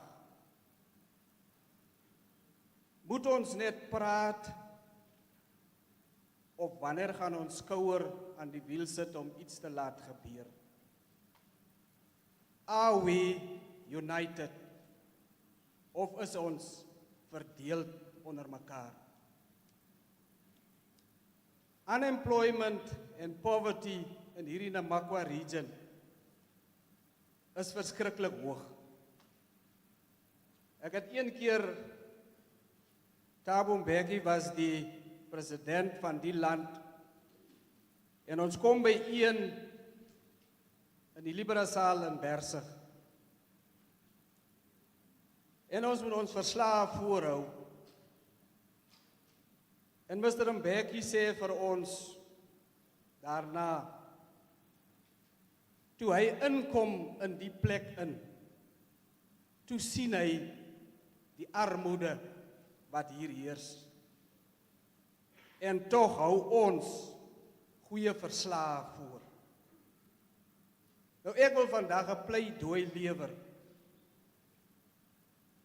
aan ons leierskap, aan ons MEC's, aan ons ministers, om toe te sien dat dinge wat in plek moet val, met ander woorde, daar moet opvolgsessies wees. Hoe ver is dit? Wat het gebeur? COVID-19 het ons almal geraak.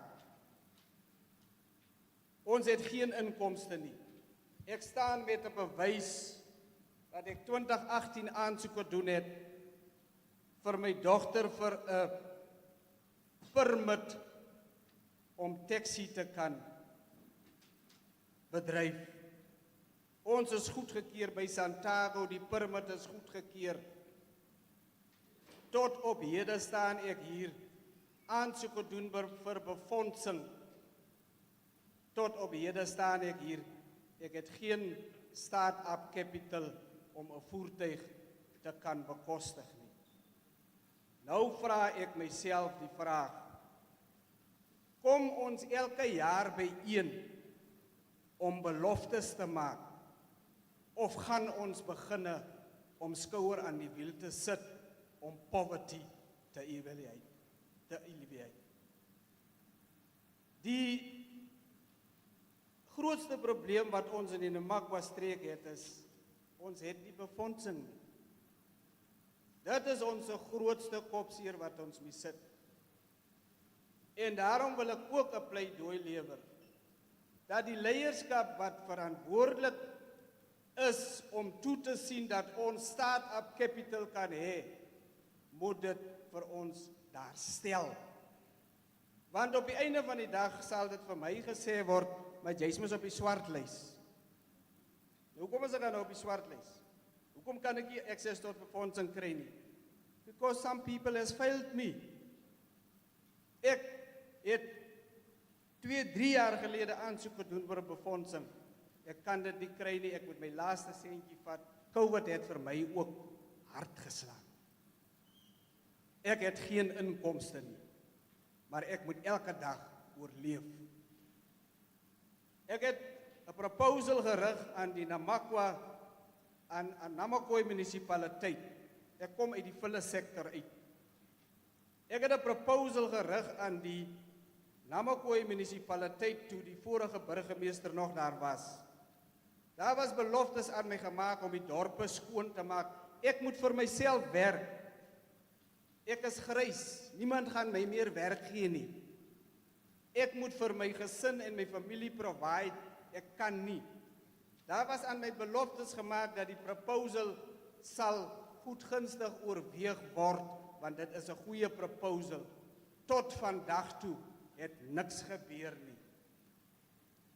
Al wat ek vra is asseblief kyk na ons community in die Namakwa area. Baie dankie.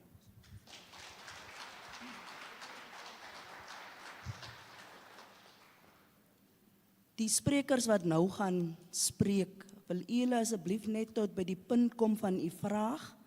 Ons is nou al baie ver, ek het nou te veel toegelaat. En ons is baie ver oor ons tyd. Die programdirekteur het ons net 'n halfuur kans gegee, tot 45 minute. So ek wil asseblief vra, hou by die 2 minute asseblief. Ek weet julle is vol, maar kan ons asseblief net hou by die 2 minute en by die vraag uitkom wat ons wil vra, asseblief. Thank you. Firstly, I just want to greet Honorable Minister, Honorable Speakers, Honorable Mayors, Honorable Councillors in the House at large. My concern is, I just want to ask Honorable Minister, how are you going to help the small-scale miners with funding as they have been struggling for years? Some of them, they've got papers, but they don't have money to start. And secondly, some of them, they don't have papers, but they are struggling to register themselves so that they can be part and parcel of the mining stream. I, as a person, I am willing that the economy must come back to the poor of the poorest. Secondly, I just want to ask the Honorable Minister, when are we going to start, as a country at large, to manufacture our products in our country? Then after manufacturing them, then export them. That is one of my dreams. I do hope one day my dreams will come to truth. The third question, I want to ask Honorable Minister to assist men and women who are doing scrap metal and recycling and struggling with the equipment and struggling to buy the equipments like transport, forklifts, pressers to press the plastics and cardboards, and so on. The last and foremost, I just want to ask Honorable Minister that the project of Buhubai, how are you going to make sure that is it going to benefit the youth, the women, and poor of the poorest? My reason why I'm asking that is this. Our poor people, they will manage maybe to have a contract, but they will be not having money to start. Thank you, Honorable Speaker.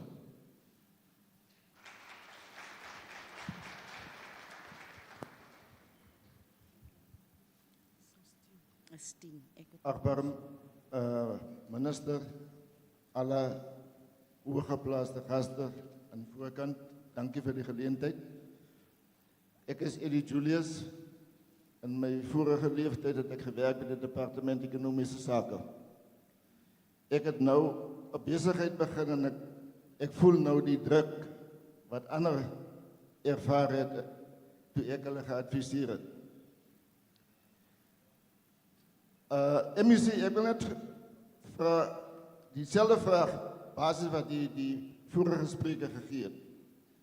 Hoe gaan die departement ons klein besighede ondersteun om daardie geleenthede wat jy nou so pas genoem het te ontsluit en deel te wees van daardie prosesse? Die tweede ene is die betalings van klein besighede deur die departemente maak ons besighede dood. Die 30 dae wat die departemente beloof dat hulle klein besighede sal betaal, gebeur nie. En daai besigheid bloei om dood binne daai eerste 2 maande, omdat hy nie betyds betaal word nie. Ek gaan nie praat van die geld wat hulle voor aansoek doen, omdat die kriteria wat hulle moet aan voldoen, is so hoog dat jy dit nie kan behaal nie. En gevolglik kry die besighede in die Noord-Kaap nie die geleentheid om toegang te kry tot daardie fondse wat daar is nie. Die ander punt is die turnaround time van hierdie aansoeke. Dit vat jare, soos vorige spreker gesê het, net om te hoor jy is onsuksesvol. Dan die laaste punt wat ek wil maak is die brackets vir teks en wet vir klein besighede. Wil ek graag vra dat die minister daardie goed weer moet hersien in samenwerking met die meneer Kieswette. Want dit is ook goed wat ons klein besighede tot niet maak.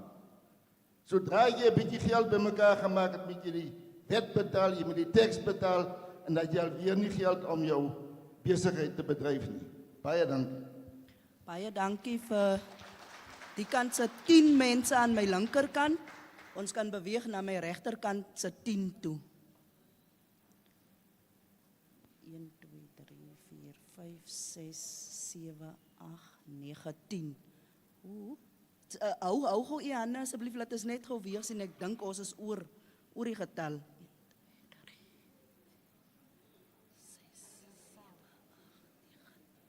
11, 12, 13. Hier's 13 die kant as ek reg getel het. Kan u asseblief net die 10 maak en die 10 na vore kom asseblief, laat ons net of staan, u kan staan asseblief. Die 10 asseblief.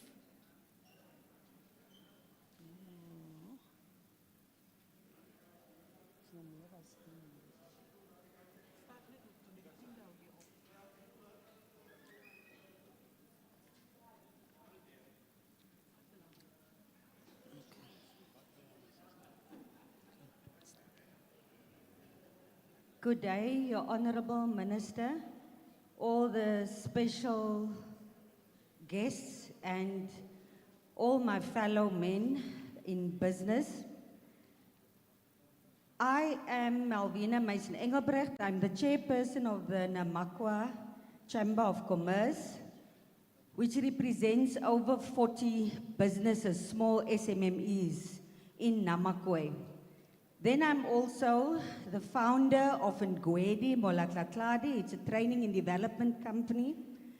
I have to say, the name was derived from my personal experience of suffering as a single mother of 4 children. That's why I decided, when I found myself in the Chachabana area, which is predominantly Chwana, I decided on this name Ngwedi because it stands for the moon that represents women in Chwana, and the Milky Way is Molatlatladi, which represents in Chwana keeping the sky from falling. And that's what we as women are. We keep the sky from falling. I have for the Honourable Minister just the following that I want to ask. If you take all the dots from the 10 previous speakers, you can actually draw the line and you get to a picture very clearly. Everybody's question boils down to the same thing. I know personally that everything is in place with the government. I know, because I study their documents. All these things that the people are talking about here, it is there. It is available. Top structure put everything in place, but somewhere between top structure and the bottom, there's a gap, and that is our problem that we want to ask you, Minister, to address. The compliance is a huge problem. I struggle with it on a daily basis, where I had a man with 30 years experience who wants to train other auto electricians, but he struggled to get compliance. I said he must come to me next week, I'm going to assess him. We have Cedar here. I personally must say I've got a good relationship with him.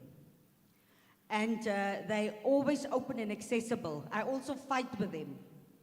They can actually confide that to you. But there's too many people that need help here. I want to ask, Minister, what is the possibility that you will allow institutions and companies who have the necessary qualifications and experience to also help people with compliances? Let us take hands with Cedar to make that more accessible to our people, because that is our biggest problem. We've got all the expertise in Namaqualand, but our compliances is a problem. The following thing that I want to ask, Minister, is what are we going to do about the communication problem? Me and Mr. Joe Daniels with a pink shirt, we wanted so much to represent Namaqualand at the DMR and E conference. We had everything in place. We struggled for 2 weeks and we couldn't. We were ready. Everything was in place and we couldn't go. And we represent over 40 companies, which I feel we should have been there. So there's a lack in communication. The time span in which we receive communications from the different, from our province, from Kimberley, it's too short. Then if you want to follow up, you always knock at closed doors. So please, Minister, what can you do to ensure that communication comes from top structure down to bottom? There is also the platforms where you send it to, and the accessibility. I have to be honest to say, the accessibility to me is sometimes restricted deliberately and sometimes non-deliberately. We have to look in that deliberate access to communication. Then last but not the least, women. Our women suffer in Namaqualand. They stay in abusive marriages, relationships, for bread and to keep food on the table for their children and a roof over their head. We need your assistance. We have the skills, we have the knowledge, we have the qualifications. Help us to put up structures. Our speaker spoke about it earlier too. I want to reiterate it. We need formal structures where we can have our women that comes out of abusive relationships to give them a roof over their head, to empower them with knowledge and skills so that they can stand on their own 2 feet. We don't want the same repetition that happened years ago in Namaqualand, where the foreigners came, they exploited our resources, they left, and we were left here in abyss of poverty. Let us, when these people take all our minerals again, let us be left behind, that we are self-sustainable. Thank you. Thank you. Before we continue to the next speaker, let's just get this house in order, please. I want to urge you, and I think I've mentioned it before the session started. It's a business engagement. We don't want to deprive anybody of an opportunity to speak. We also don't deliberately want to rush people. But I've asked, and I've put emphasis on it, if somebody has already raised the issue, why repeat it? Just with better language, better trappings and all of this. I know we all are having the same frustration, but in repeating the same thing over and over again, you might be depriving someone who wanted to raise something else that is also valid. So I'm just asking, let's respect each other. I'm putting it to you. Let's respect each other. If you want to raise something that the previous speakers has already been raised and they've emphasized it, let's not repeat it, so that we make sure that people who want to raise something else is also given the opportunity. I want us to try and stick to 2 to 3 minutes. Really stick to that, so that we can give everybody that is standing and now for this round an opportunity to speak. But if one speaker gets the opportunity to speak and deliver a State of the Nation address, then it puts us in a situation where we have to rush the other speakers, and that's not fair. So let's just respect each other, make your point between 2 to 3 minutes so that everybody else can also get an opportunity. I'm asking it with all due respect. Thank you very much. Good morning, everyone. My name is Shalene Klute. I'm from Steinkop. My company's name is Likamba Hospitality. We do training in various skills. We are accredited. The question that I've got, by when can we have an incubation center like all the other provinces in order to prepare all the SMEs for the big project coming and to create jobs for everyone, especially the youth that are lost in Namakwa land? Thank you.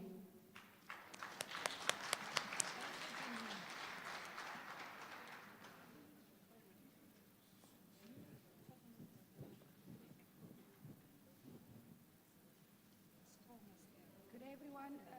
My name is Alda. I'm a manager director for Karen Corp. We are a manufacturing company. I just want to go back to the last State of the Nation speech last week. I think last week Thursday. Last week Thursday, Mr. President Cyril Ramaphosa mentioned there will be a bounce back scheme. Can everybody hear me? Okay. I just want to find out what will be different from the previous loan applications. We also mentioned about a new redesigned loan guarantee scheme. Okay. If we see the word guarantee, which means if we will apply for a loan, we will get the loan. Okay. So previously we applied for loans and never received anything. I just want to find out what's made this different from the previous. And you also mentioned about the program. Can we also elaborate on the program? What is the program all about? That's all.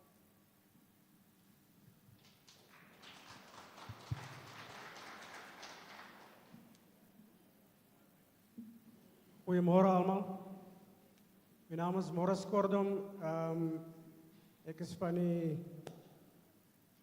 die Namakwa Black Business Forum onder leiding van Raymond Klute. Ons het baie goeie goede gehoor. Speaker net seker so enetjie program director. Dis nie aldag wat ons hooggeplaaste ministers en MEC's daarvoor het. So aanvaar as ons 'n bietjie oor die tyd gaan. We're not going to get Ms. Stella Ndebeni Abrams very soon here, so please bear with us if we take maybe 2 to 3 minutes or maybe 4 minutes. Ons het baie goeie goed gehoor wat MEC Vosloo gesê het. Al die oë is op Namakwa gerig. Al die oë is op Namakwa gerig wat ontwikkeling betref. Iets so mooi gesê, MEC, dat dis die jewel of the Nile nie. So ons gaan bydra tot die GDP van die land, van die country. So nou wil ek 'n vraag vra. Nou wil ek net weet, minister, hoe gaan jy seker maak dat ons as klein besighede in Namakwa as sulks, die SEZ, die Boegoebaai hawe, die clean hydrogen, the eyes are on us, so almal gaan vlok na Namakwa toe. Nou wanneer al die goed te klaar gebeur het, die myne is gedoen, die erts is weg, gaan ons weer gelos word met ruins, soos ons currently is. So hoe gaan jy seker maak dat ons in Namakwa tot ons eie area gaan bydra en nie toelaat dat groot maatskappye van buiteland af en van die buiteland af en ook dwars oor land sal kom en kom vat wat ons in is en teruggaan en vir ons los sonder niks. Baie dankie.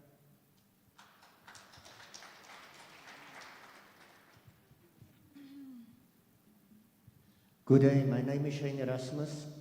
I'm the owner of a company called Soundwave Events.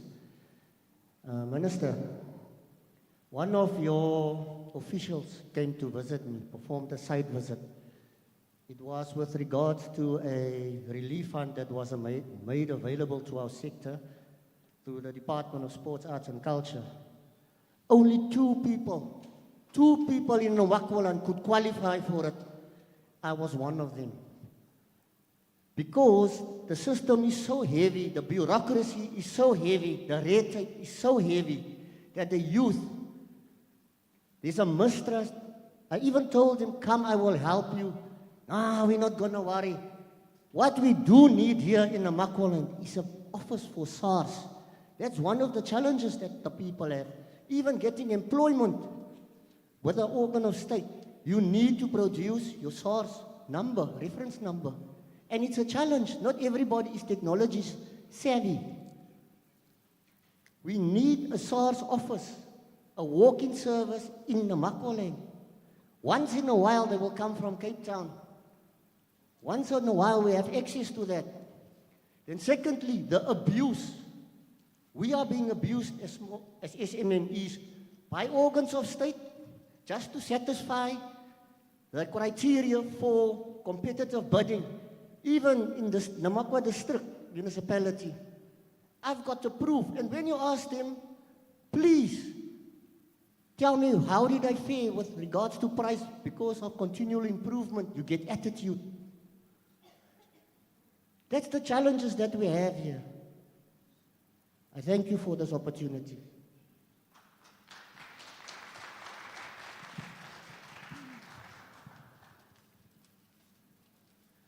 Goeiedag, minister. Ek is Wilmarie Koopman. Ek het 'n klein besigheid. Ek is in clothing. Ek sit met 'n probleem, 'n groot probleem. Hier in ons distrik. Eerstens, ons skryf vorms van NEF af. Hulle is baie ingewikkeld. Ons kan nie daai vorms invul nie. As jy hulp vra, dan kan jy ook nie kry nie. Eerstens. Tweedens, was ek by die munisipaliteit Namakwa. Ek wil weer 'n ander besigheid ook opmaak buiten die klere besigheid. Ek wil 'n tuckshop begin. En ek was by die Namakwa en hulle het nou eers die een storie op die ander storie gehad. Dit gaan vaar. Toe het ek 'n afspraak gemaak by die meier. En die meier kon my ook nie regtig advies gee nie. Nou wil ek weet, ons wat nou youth is, wat wil besigheid doen, hoe moet ons maak? As ons leiers by die munisipaliteit van Namakwa, ons nie assist nie. Ons hande word nie gevat, dit word nie met ons ge-engage nie, dat ons kan vorentoe gaan nie, ons word net teruggedruk. Ek hoor van hierdie boegom baie wat, maar ek is nie regtig geïnteresseerd in dit. Ek wil my eie besigheid doen. Ek is maar net eerlik. Ek is regtig geïnteresseerd in dit. Ek wil besigheid doen want ek het 'n besigheid mindset. Die derde ene is, ek het gepraat saam met economic development, se mense laas keer wat hulle by die skougrond was. Ek het hulle gesê, ek het 'n voorstel gehad. My man is baie goed in lede en leer. Toe het ek gevra, kan julle nie vir my help, laat ek equipment kry, laat ek kan soos jong mense wat nie matriek het nie, want matriek is mos nou die inding. Wat nou nie matriek het nie, om vir hulle op te lei, om skoene van leer te maak, bjelde, handsakke, om ons youth en ons gemeenskappe ook vorentoe te vat, om vir hulle te help. En op die einde van die dag, as ons vir hulle oplei, dan kan hulle mos self ook hulle eie besigheid begin. Maar ons soek equipment daarvoor. Baie dankie.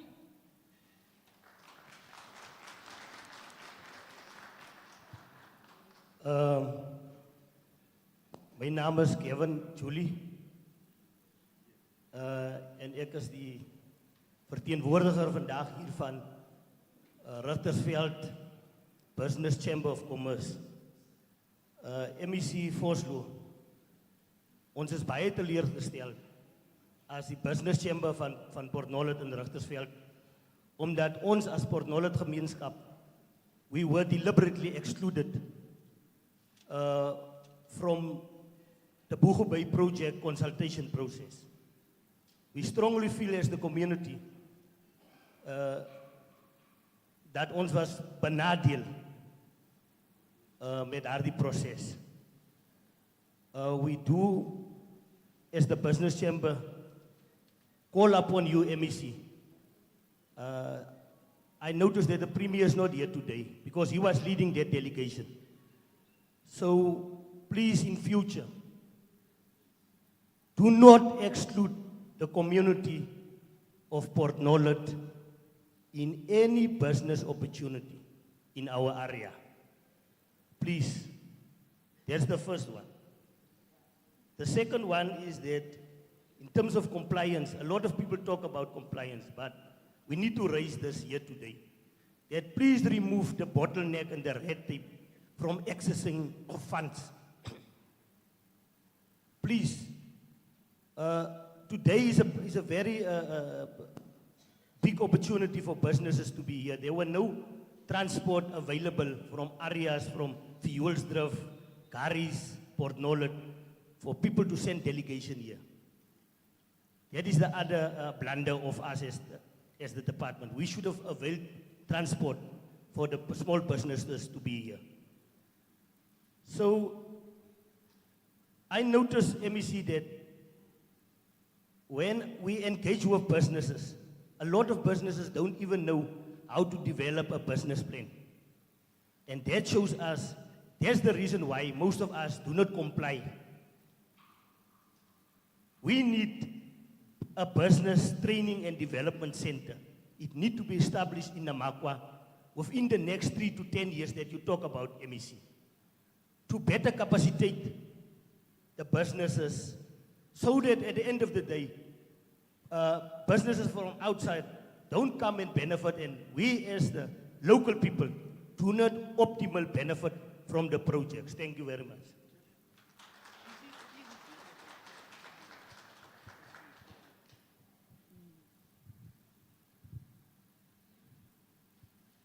Good day to everyone.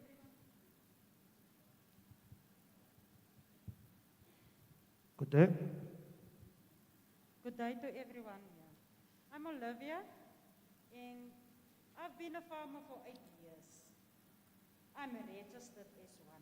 I've been struggling. The only thing I'm asking is guidance. How to make it really. I've tried everything. 10 months ago, Deputy Minister of Agriculture was here, Deputy Minister of Presidency was here, everybody. Everybody promised me, took my email, everything. Nobody till today came back. I've survived the drought. I've survived COVID. I've lost a lot.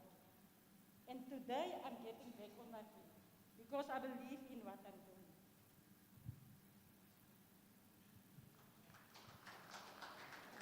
I just want to ask the mayor and the minister, please, land is a big problem.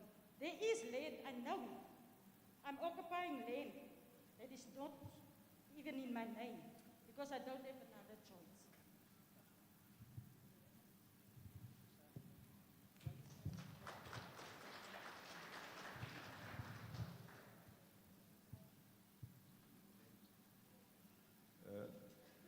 Good morning.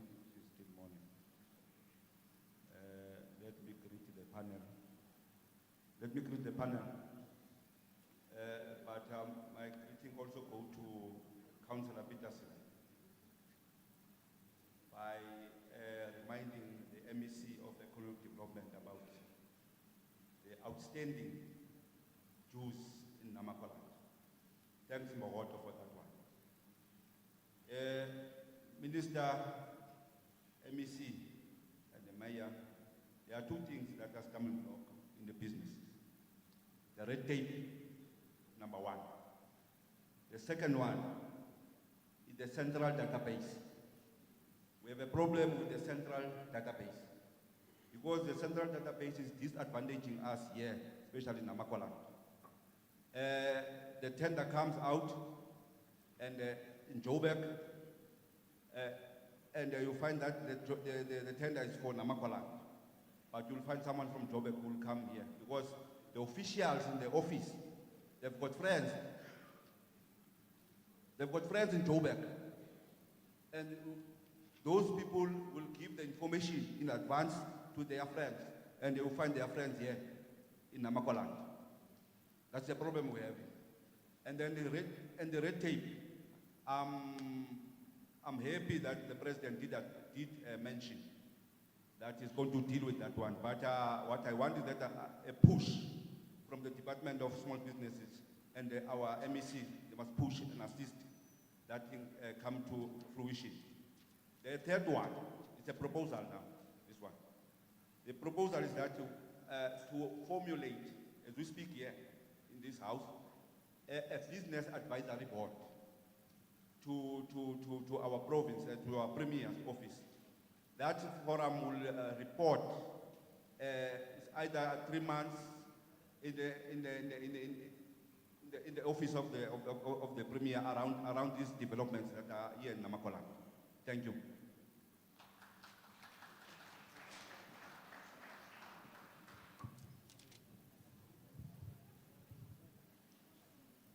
Good morning, each and everyone. My name is Gus. I'm from the Namakwa Black Business Forum. Your Honorable National Government, thank you for support us small business in our area. We kindly ask the community, as the community of Okip Ward 6 to help us establish a small business centrum in our ward to accommodate small businesses in our town. This we can do with support of the Namakwa District, National and Namakwa Municipality. We also would like to support the Namakwa District Municipality to lead discussions with all mining houses in our area to enable small businesses with grants, support, and monitorings. This will strengthen the economy in our area and will put us in a position to help ourselves. It is indeed a pleasure to have you with us. We put our trust in you to unlock the opportunities in our areas.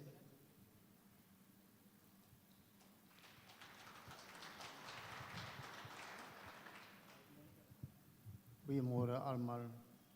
Ek is John William Lewis, tussen hakies, Johnny Boy Lewis. Soek ek. Ek is 'n klein mynaar. Geregistreerde mynaar. Ek praat namens ons wat so swaar kry. Hoekom en waarom? Ons het die rykste plek hier in Namakwa. En baie van ons mense, hoe goed is al riske reis? Hoekom moet ons mense enige daar klop? Hoekom moet hulle doodgaan daar? En hier is die oplossing. Ons, baie van onze mensen is geregistreerd. Geef vir ons die grond om te werk. Hoe kan Kimberley dinge krijgen? Permit goed, maar ons kan nie sukkel krijgen.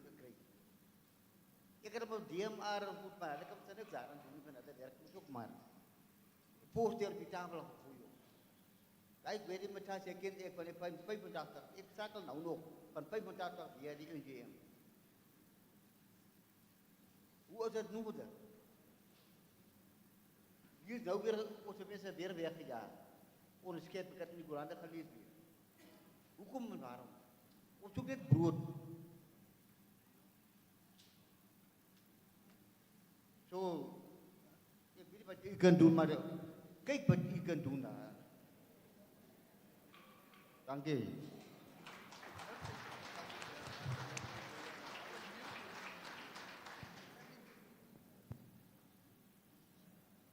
Honorable Minister, all protocol observed.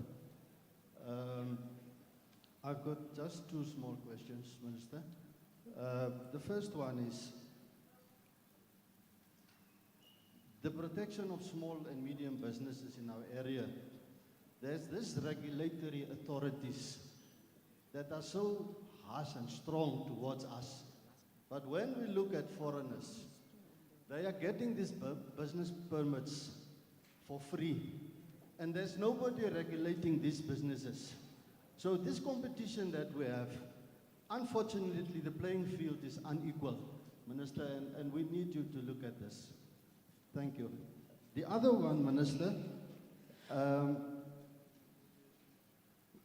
we are living in this dysfunctional economy where all these big businesses and chain shops are centralized in Springbok, which are our economical capital. Now, we've heard from the program director that there's this prime land available in Springbok.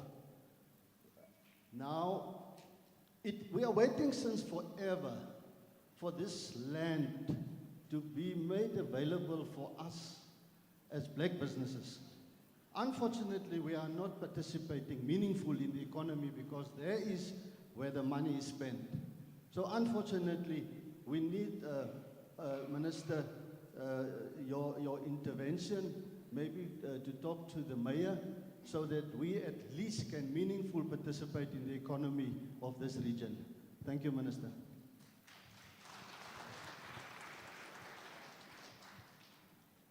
Geachte minister en leden daarvoor. Ik is zo dankbaar dat iemand die punt noemt waarmee ik zit. I just started my business in 1995. It's many years ago.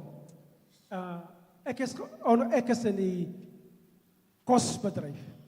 Ik geef voedsel. Die mensen kan niet hier zitten, daar die kosten zien. Ik geef kost. Dit wat hy sê is net die waarheid, dat foreigners kom vat onze besighede oor. Huidiglik kom die polisie na my toe en hulle kom sê vir my, ek moet my lisensies afhaal. Ek haal my lisensies af, ek apply by die district municipaliteit, ek gaan deur. Ek gaan by die municipaliteit, ek gaan betaal my lisensie, dit was laas jaar gewees. Ek gaan betaal my lisensie by die municipaliteit R309. Nee, ek jok, as 299 rand, ek betaal het. Toe ek daar kom vir my papier, hoe sê hulle, kan nie my papier kry nie. Ek vraag, maar hoekom kan ek nie my papier kry nie? Hulle sê, ons is nou in 'n nuwe boekjaar. Ek het weer geapply, ek het gearbeid. Ek het weer geapply by die Namakwa municipaliteit. Toe ek nou die dag daar kom, toe sê hulle vir my, meneer, jy moet R306 betaal vir jou lisensie. Ek het die probleem. My probleem wat ek het, met ons officialstad. Die foreigners vat oor. Hulle vat in totaal oor. Vernaam as dit kom by krediniersware. Daar is so 'n klomp wat daar sit. Hulle betaal die waterie, hulle betaal die kraggie. Hulle kom sit 'n winkel binne jou winkel op. Hulle betaal nie die goed nie. Ek praat die waarheid. Hy sit langs my. Hy het gister daar gekom. Hoe kry ons dit reg? Wat van my wat hier sit? Wat van my kinders? Ek het kinders op skool. Ek wens ek kan julle nooi. Ek daag die munisipaliteit uit kom kyk hoe lyk my besigheid as gevolg van foreigners. Julle is regtig, man. I am really serious that ek sê. I am really serious about it. You people must stop to be carnal. Because a carnal person is an unstable person. Come to be kingdom-minded. Please, and I appreciate it. Thank you very much.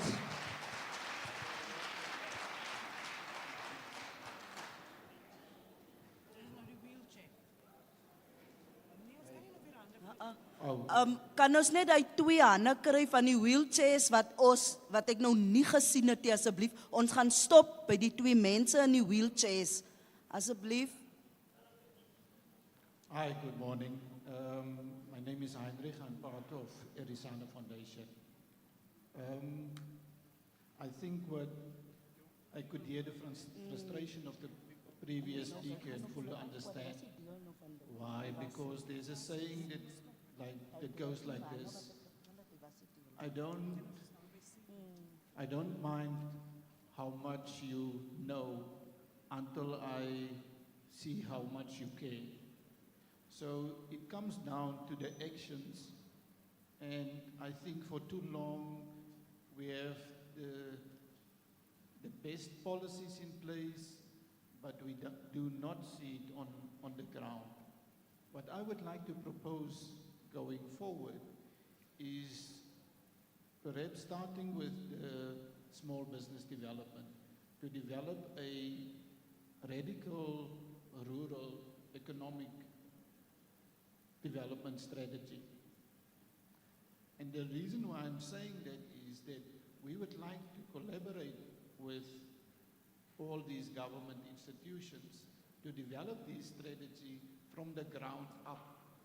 Because what I see is happening all the time is these policies are being developed by wherever the people are staying without taking into account what is actually happening here on ground level, and especially in rural areas.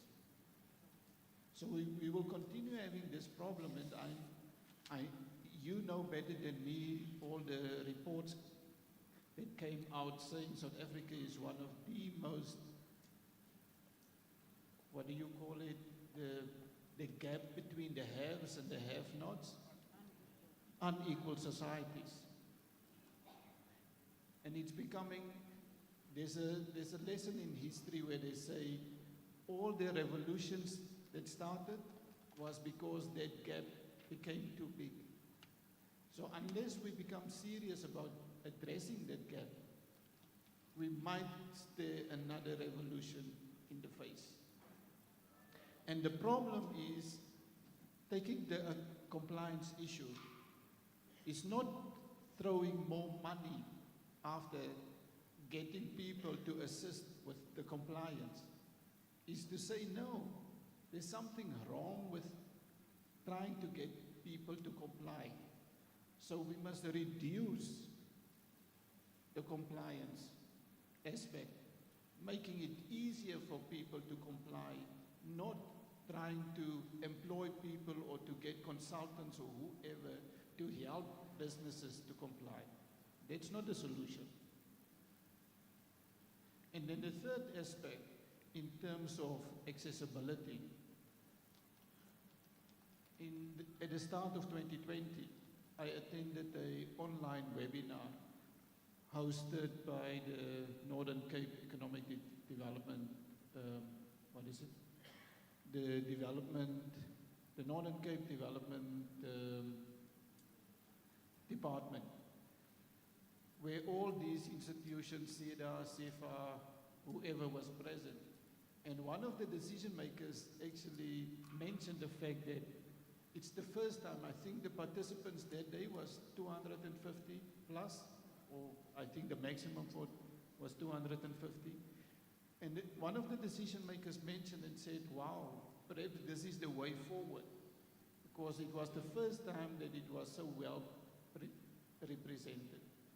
So I thought, wow, finally the penny dropped, and COVID have to be congratulated for that.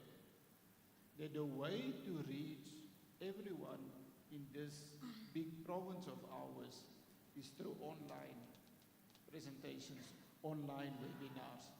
Unfortunately, it seems the penny didn't drop. We are back to physical conferences, expos, whatever, without having the online. And I understand we are human beings, we want the interaction. But there's also a case to be made about how do you involve people in the utmost rural areas that can't be present.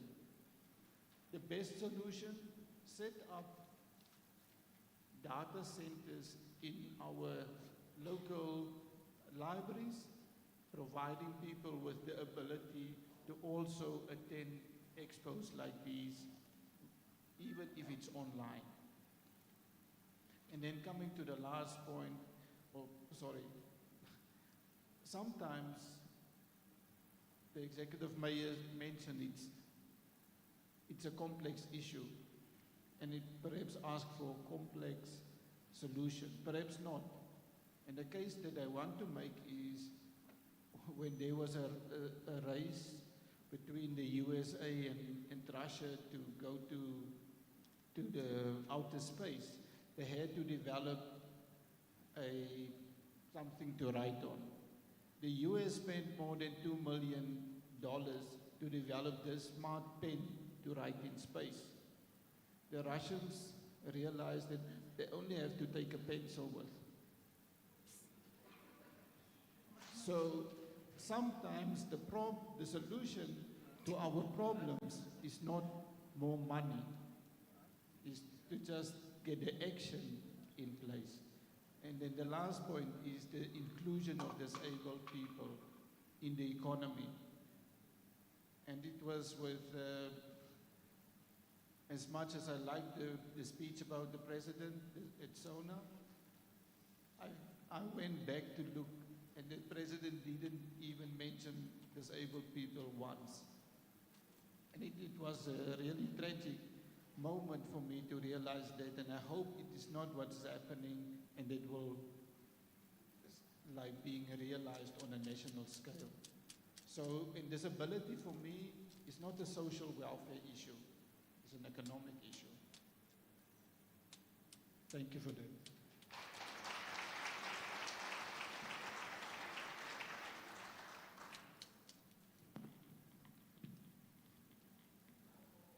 Greetings, Minister, and all protocol observed. My name is Brunil, and I'm first a person, then I'm a person with a disability.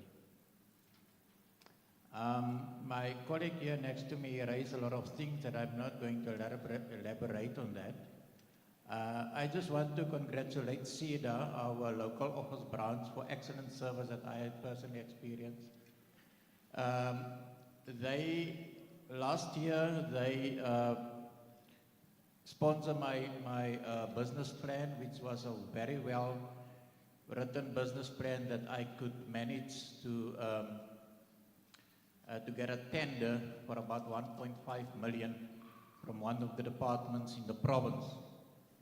But up until now, unfortunately, I couldn't get the funds. I couldn't get the funds to render the service to the client, because I don't have 1.5 million. I'm getting a government grant, as you would know, from SASSA.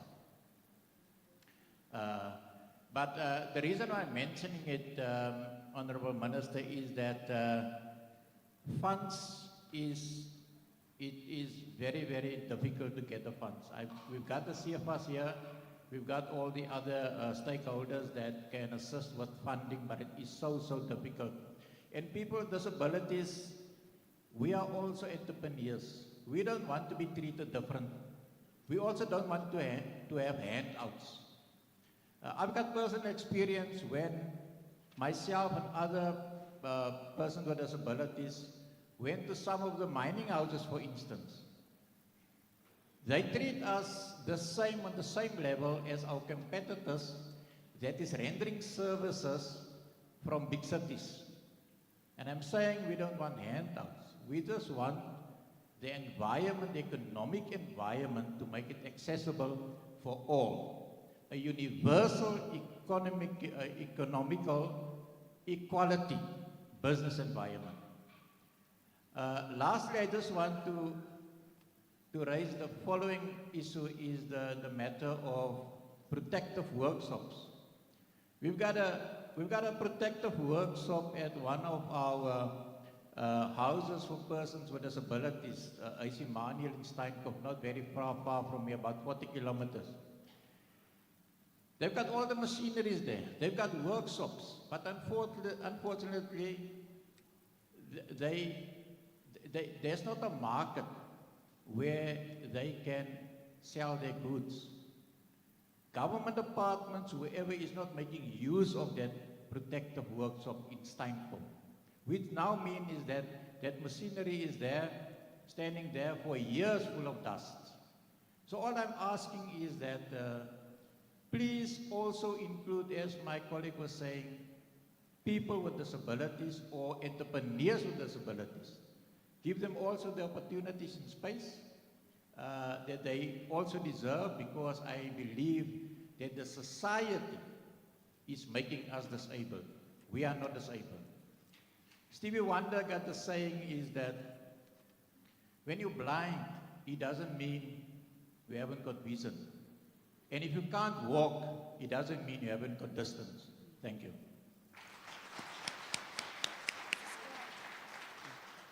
Ons sê dankie aan almal se inputs.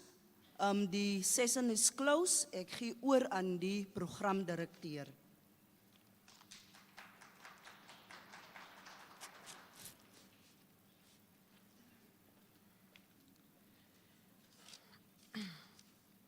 Kan ons vir onsself 'n handeklap gee? Ek dink ons het baie goeie inputs gemaak. Ek wil net sê ek is baie teleurgesteld in Brunield. Ek het gedink ons twee is baie groot 9-9s. Ek weet nou nie hoekom sê hulle nou hier by die mense wat nie geld het, die kom geld soek, ek kan mos maar net met my gepraat het. Ek plan om vanaand die lotto te speel Brunield, daar kan ek jou uitsort as al my dinge lekker loop, nee. We are moving on with the program. I need to thank each and everyone for the input. We haven't managed our time that well, but still I think those of us who got the opportunity to say something and make inputs have made so and represented all the others who did not get an opportunity. I'm quickly going to translate some of the inputs if necessary. I think the first input was about where's NAIDA, why are they not part of this session in terms of youth representation, and also the accessing to funds that is very difficult, and then young people applying for funding, etc. At NAIDA, they sometimes, or most of the time, have to wait a very long time, up to 3 years, and then by the time they do get an answer, if they get an answer, they do not qualify as youth anymore. Also raised the issue of the criteria, which is a challenge. And then the second speaker talked about the security, the importance of the security sector. The speaker raised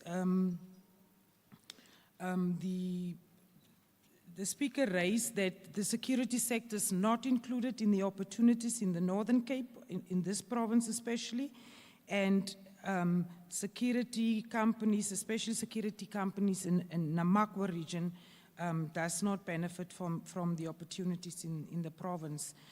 The third speaker, Mr. Jacobus from Port Nolloth, he raised the issue of the vast distances between our towns, the challenge that we have to travel far to access services or to only get information. So from Port Nolloth to Springbok, it's about 90 to 100 kilos to come here just to get information or to get to SEDA.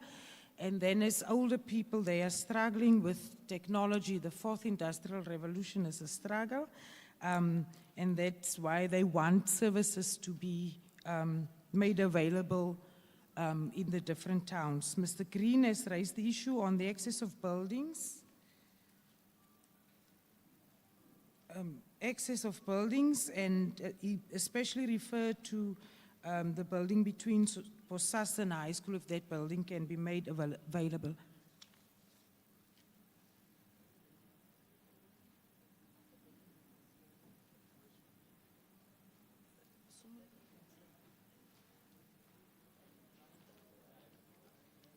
Okay, the executive mayor just indicated to me that it's not necessary to translate. So we are moving then forward with the program. The minister I think they've captured all the inputs, even the inputs that were made in Afrikaans. Ek is ook baie trots op die Namakwalanders wat vandag sulke goeie Engels gepraat het. I think now I'm going to call to the front the Minister for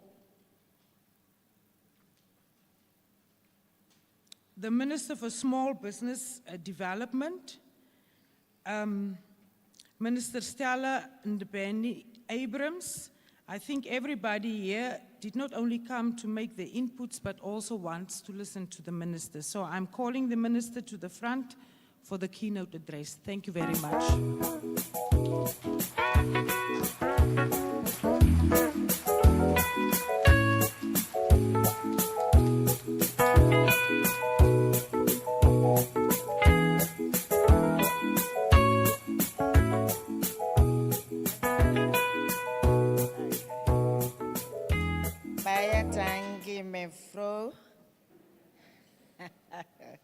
Good afternoon, ladies and gentlemen.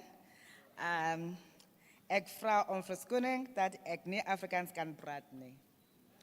I hope that the mayor will therefore help teach me, whilst I'll help him learn isiMpondo. Ons moet elkeen mekaar leer. That's all I wanted to say. I hope my apology is accepted. As I've been introduced, my name is Stella Ndabeni-Abrahams, currently serving as the Minister responsible for Small Business Development, not a Minister for Small Businesses. Emphasis on the development part. My comrades and colleagues here, all elected officials, all appointed officials, but most importantly, the VIPs of the day, you small business owners. We wouldn't exist if it wasn't because of you.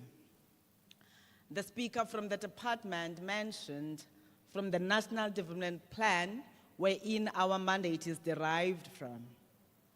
He said the National Development Plan is very clear on what needs to happen in South Africa and how it has to happen. As I'm going to take you through the specifics that he said he's not going to get into, the National Development Plan that was developed and adopted by majority in the country across all sectors and political parties. It says that by 2030, South Africa has to create 11 million jobs.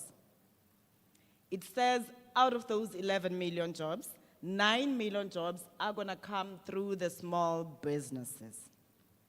That is 85%.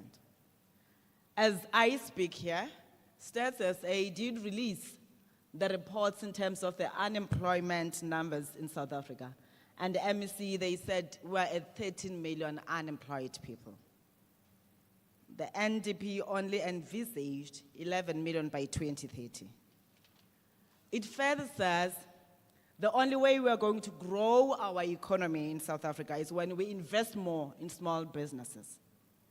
Now, I'm highlighting this because I want all of us here, by the time we live here, we ought to understand what role we ought to play that we failed to play. As I said, the National Development Plan is not a government plan. It's a plan that was adopted across sectors, by government, by the people of South Africa, the business sector, and everyone else. If we're talking of 13 million unemployment, it tells you that we have failed to invest in small businesses. Because should we had invested in small businesses, we wouldn't be talking of high numbers of unemployment rate. We are complaining about the slow pace of growing the economy. And again, the National Development Plan was deliberate. As much as it sets the targets, it was clear on what we needed to do. I guess we got to be caught up on other issues. I'm not sure what. Which is why you are seeing government back to say we really have to do that we needed to have done, so that by 2022 at least we'll be confidently saying, for example, that 11 million that is envisaged in 2030, at least we're setting comfortable on 8 million jobs that are created, if we had done what needed to be done. The President, again, during his State of the Nation address, emphasized and made a call to all of us towards the social compact, because we do believe that if we share a vision across all political parties, across all races, across all genders, and across the geographical areas that we come from, if we share one vision as South Africa to say there's a need for us to grow the economy, which is something that everybody agrees with, there's a need for us to create jobs. Therefore, there's also a need for us to commit on our role as the different sectors in our country.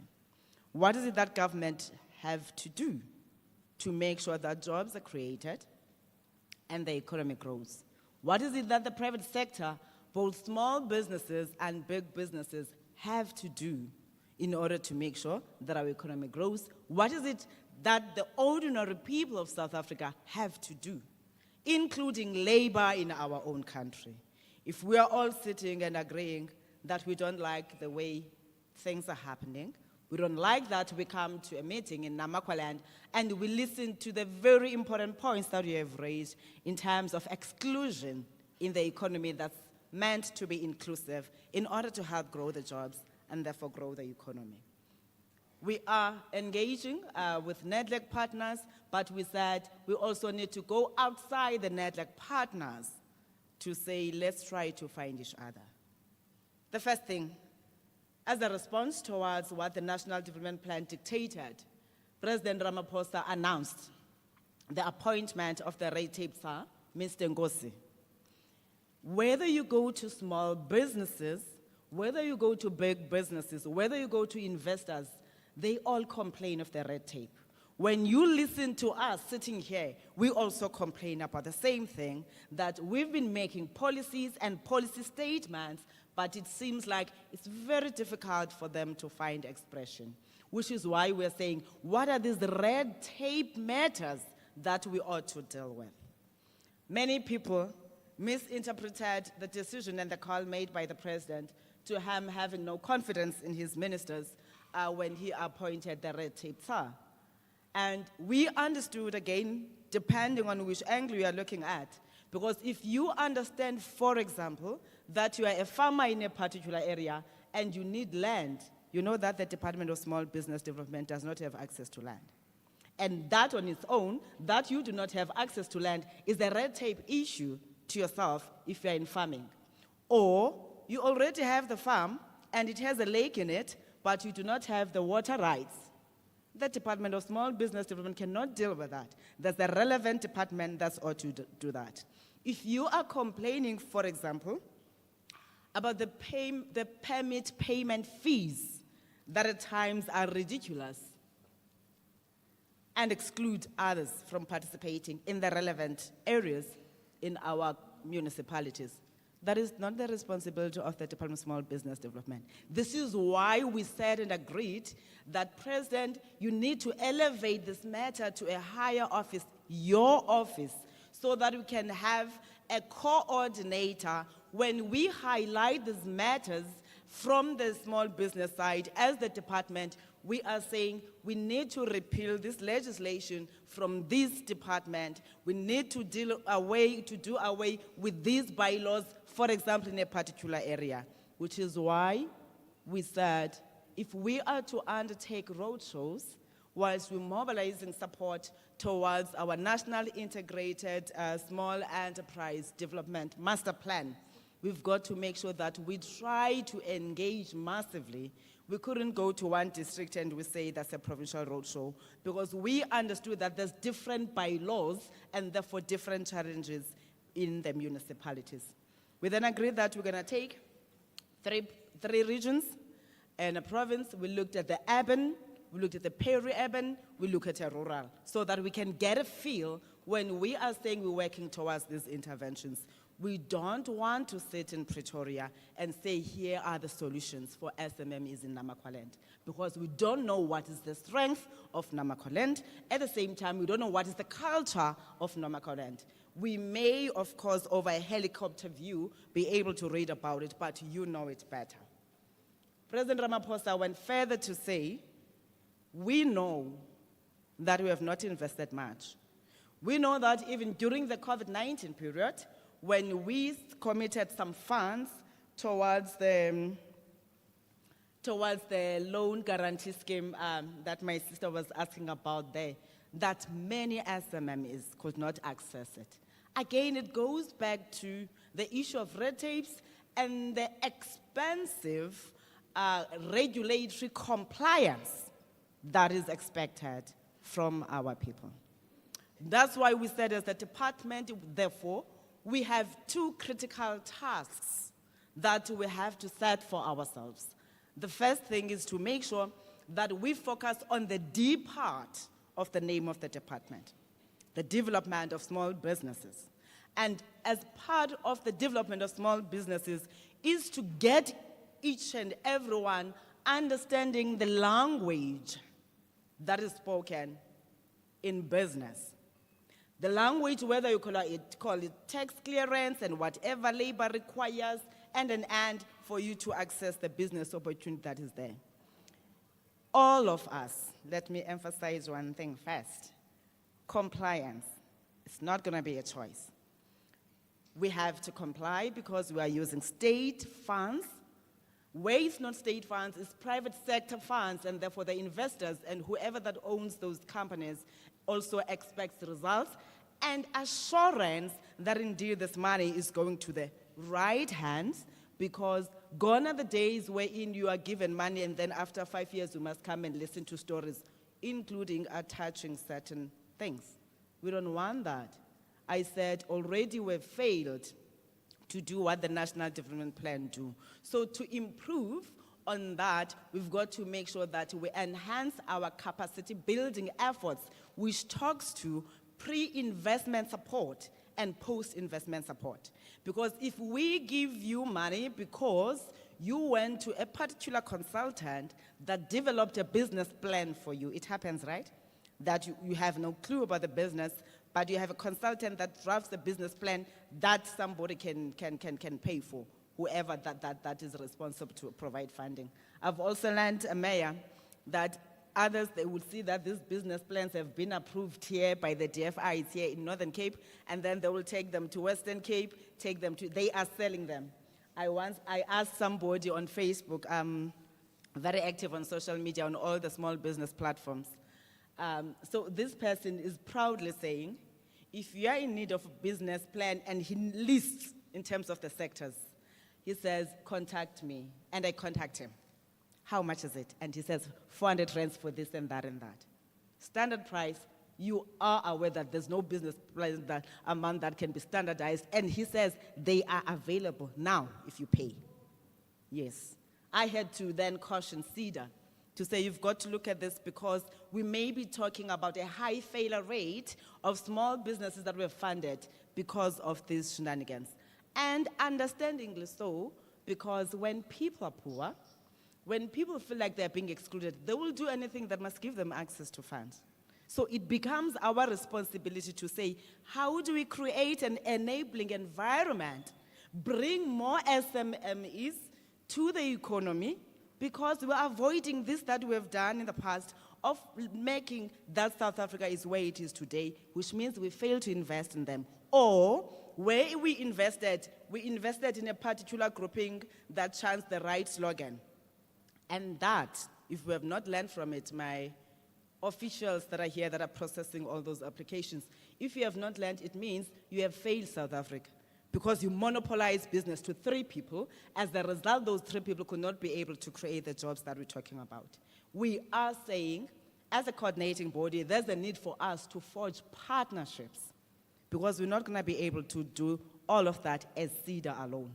On our own, we have our own internal challenges, which is why we must reach out to partners, hence going back to the social compact that President Ramaphosa talks about.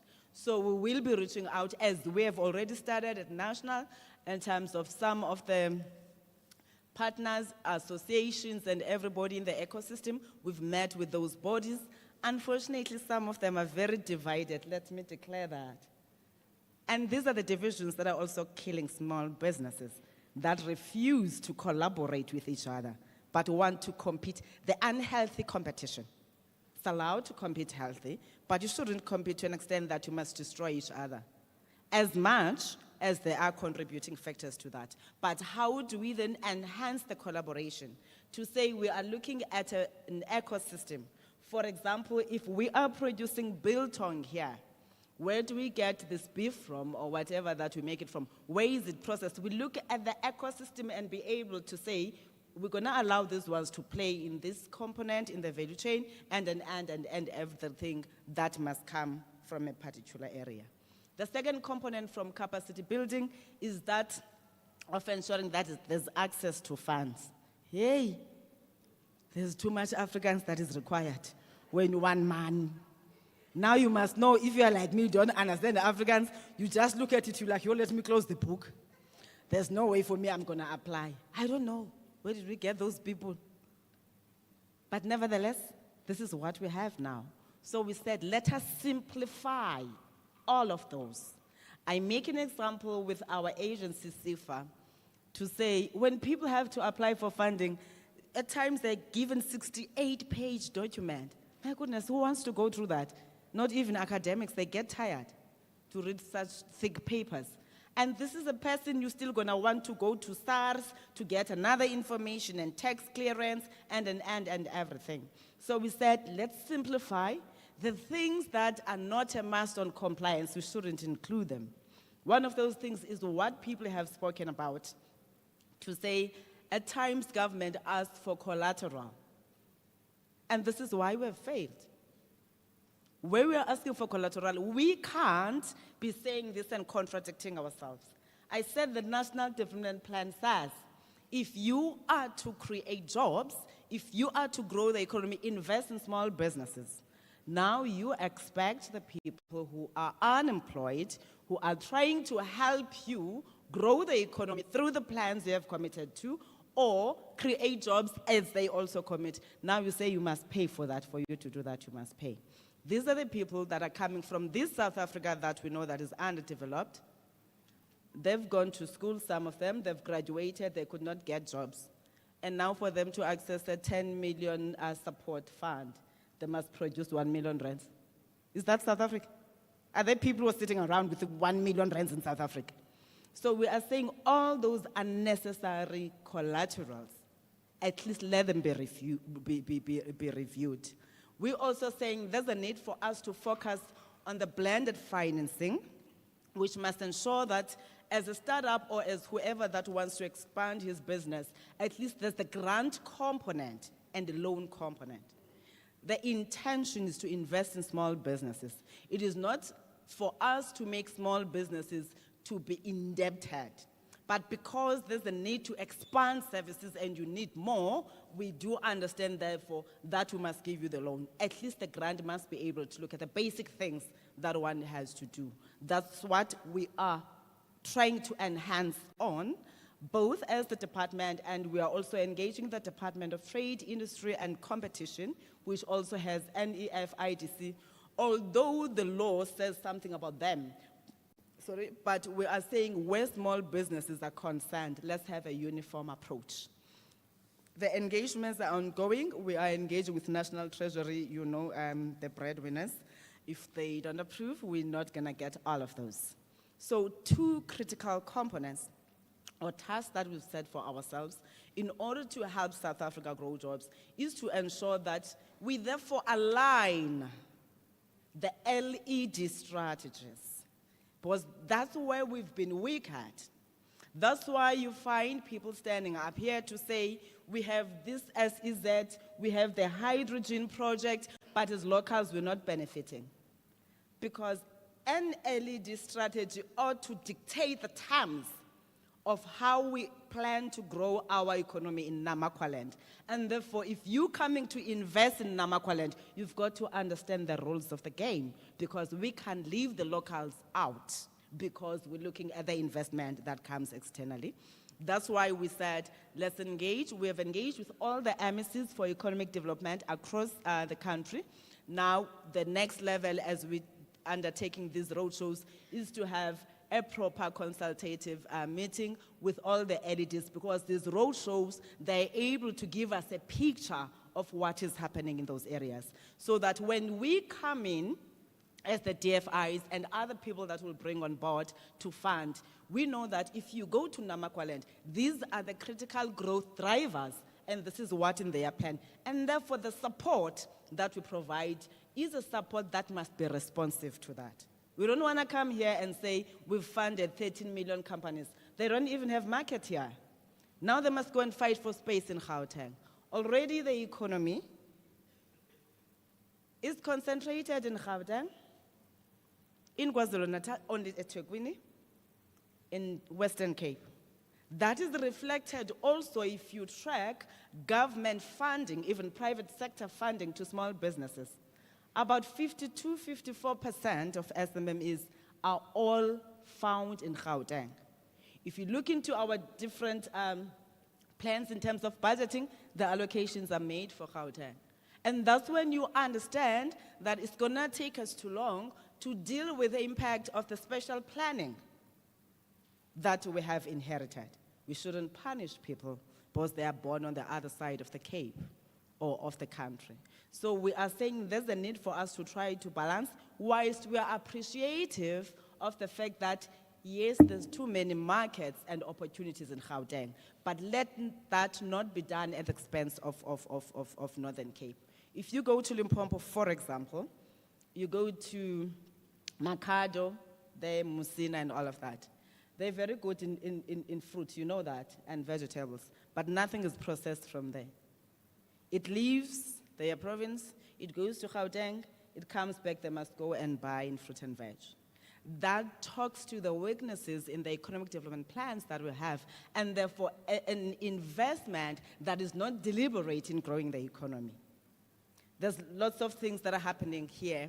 Another speaker made mention of the mineral resources. I'm not going to get there. That you are sitting in these beautiful areas that God has really blessed you with resources, but when you look at it, all the resources that are here are owned somewhere, including the processing. That's why we are calling for a social compact to say we understand that you already have this, but please be considerate by ensuring that there's domestic investment. I am certain that no one wants the repeat of the July 16 incident. You still remember what happened? We don't want that in Northern Cape, and thank you for not participating in that, because that has really hammered our economy. The third element, I focused on two, if you recall. The third element now is that talks to yourself as small businesses.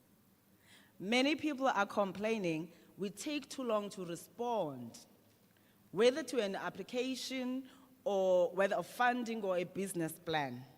One of the things we have observed ever since we came to the department, because we said it's important that we listen to the people who make the department, the employees first, in the department, in the entities, the unions and everyone, because we wanted to understand where do they see this country going to and what becomes their role as the people who are driving the work towards the coordination, towards the work that we do on small business development.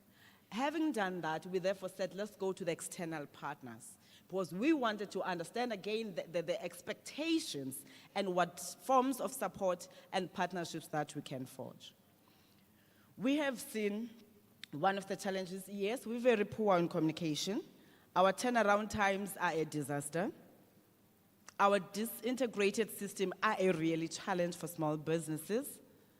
And we said, even if we're not going to address everything at a go, there's basic things that we believe can be done. The first thing is to work towards one-stop shop center that must be able to offer both services of CEDA and CIFA in one place. Also, we must make sure that as people complain about the reach, especially of CIFA, whilst others are also complaining about CEDA, really it is that we're not going to be able to have an office in each and every town. But what do we do if we realize that we can't do that? We said this department is anchored on LED units in municipalities. Therefore, if we strengthen that alignment, that whether you go to an LED office or a mayor's office, you are able to get the information and the service that you ought to get from us. It's something, because a municipality exists everywhere, at least. That's one thing. But the second thing is that we have observed during the COVID-19 period, when people could not come to work and apply for certain services, including those that are unemployed, when President Ramaphosa introduced the 350 rands, people made applications through their cell phones. We've been going around saying not everyone is tech savvy. We've been going around complaining about the cost of communication, data cost. We've been going around complaining about the poor infrastructure on telecoms. But COVID-19 showed us people applied in numbers. You would go to a particular area and they will tell you, no, I have looked on the phone, I was approved. I was shocked that they even know when you're approved. But that tells you the level of advancement that COVID has pushed our people into.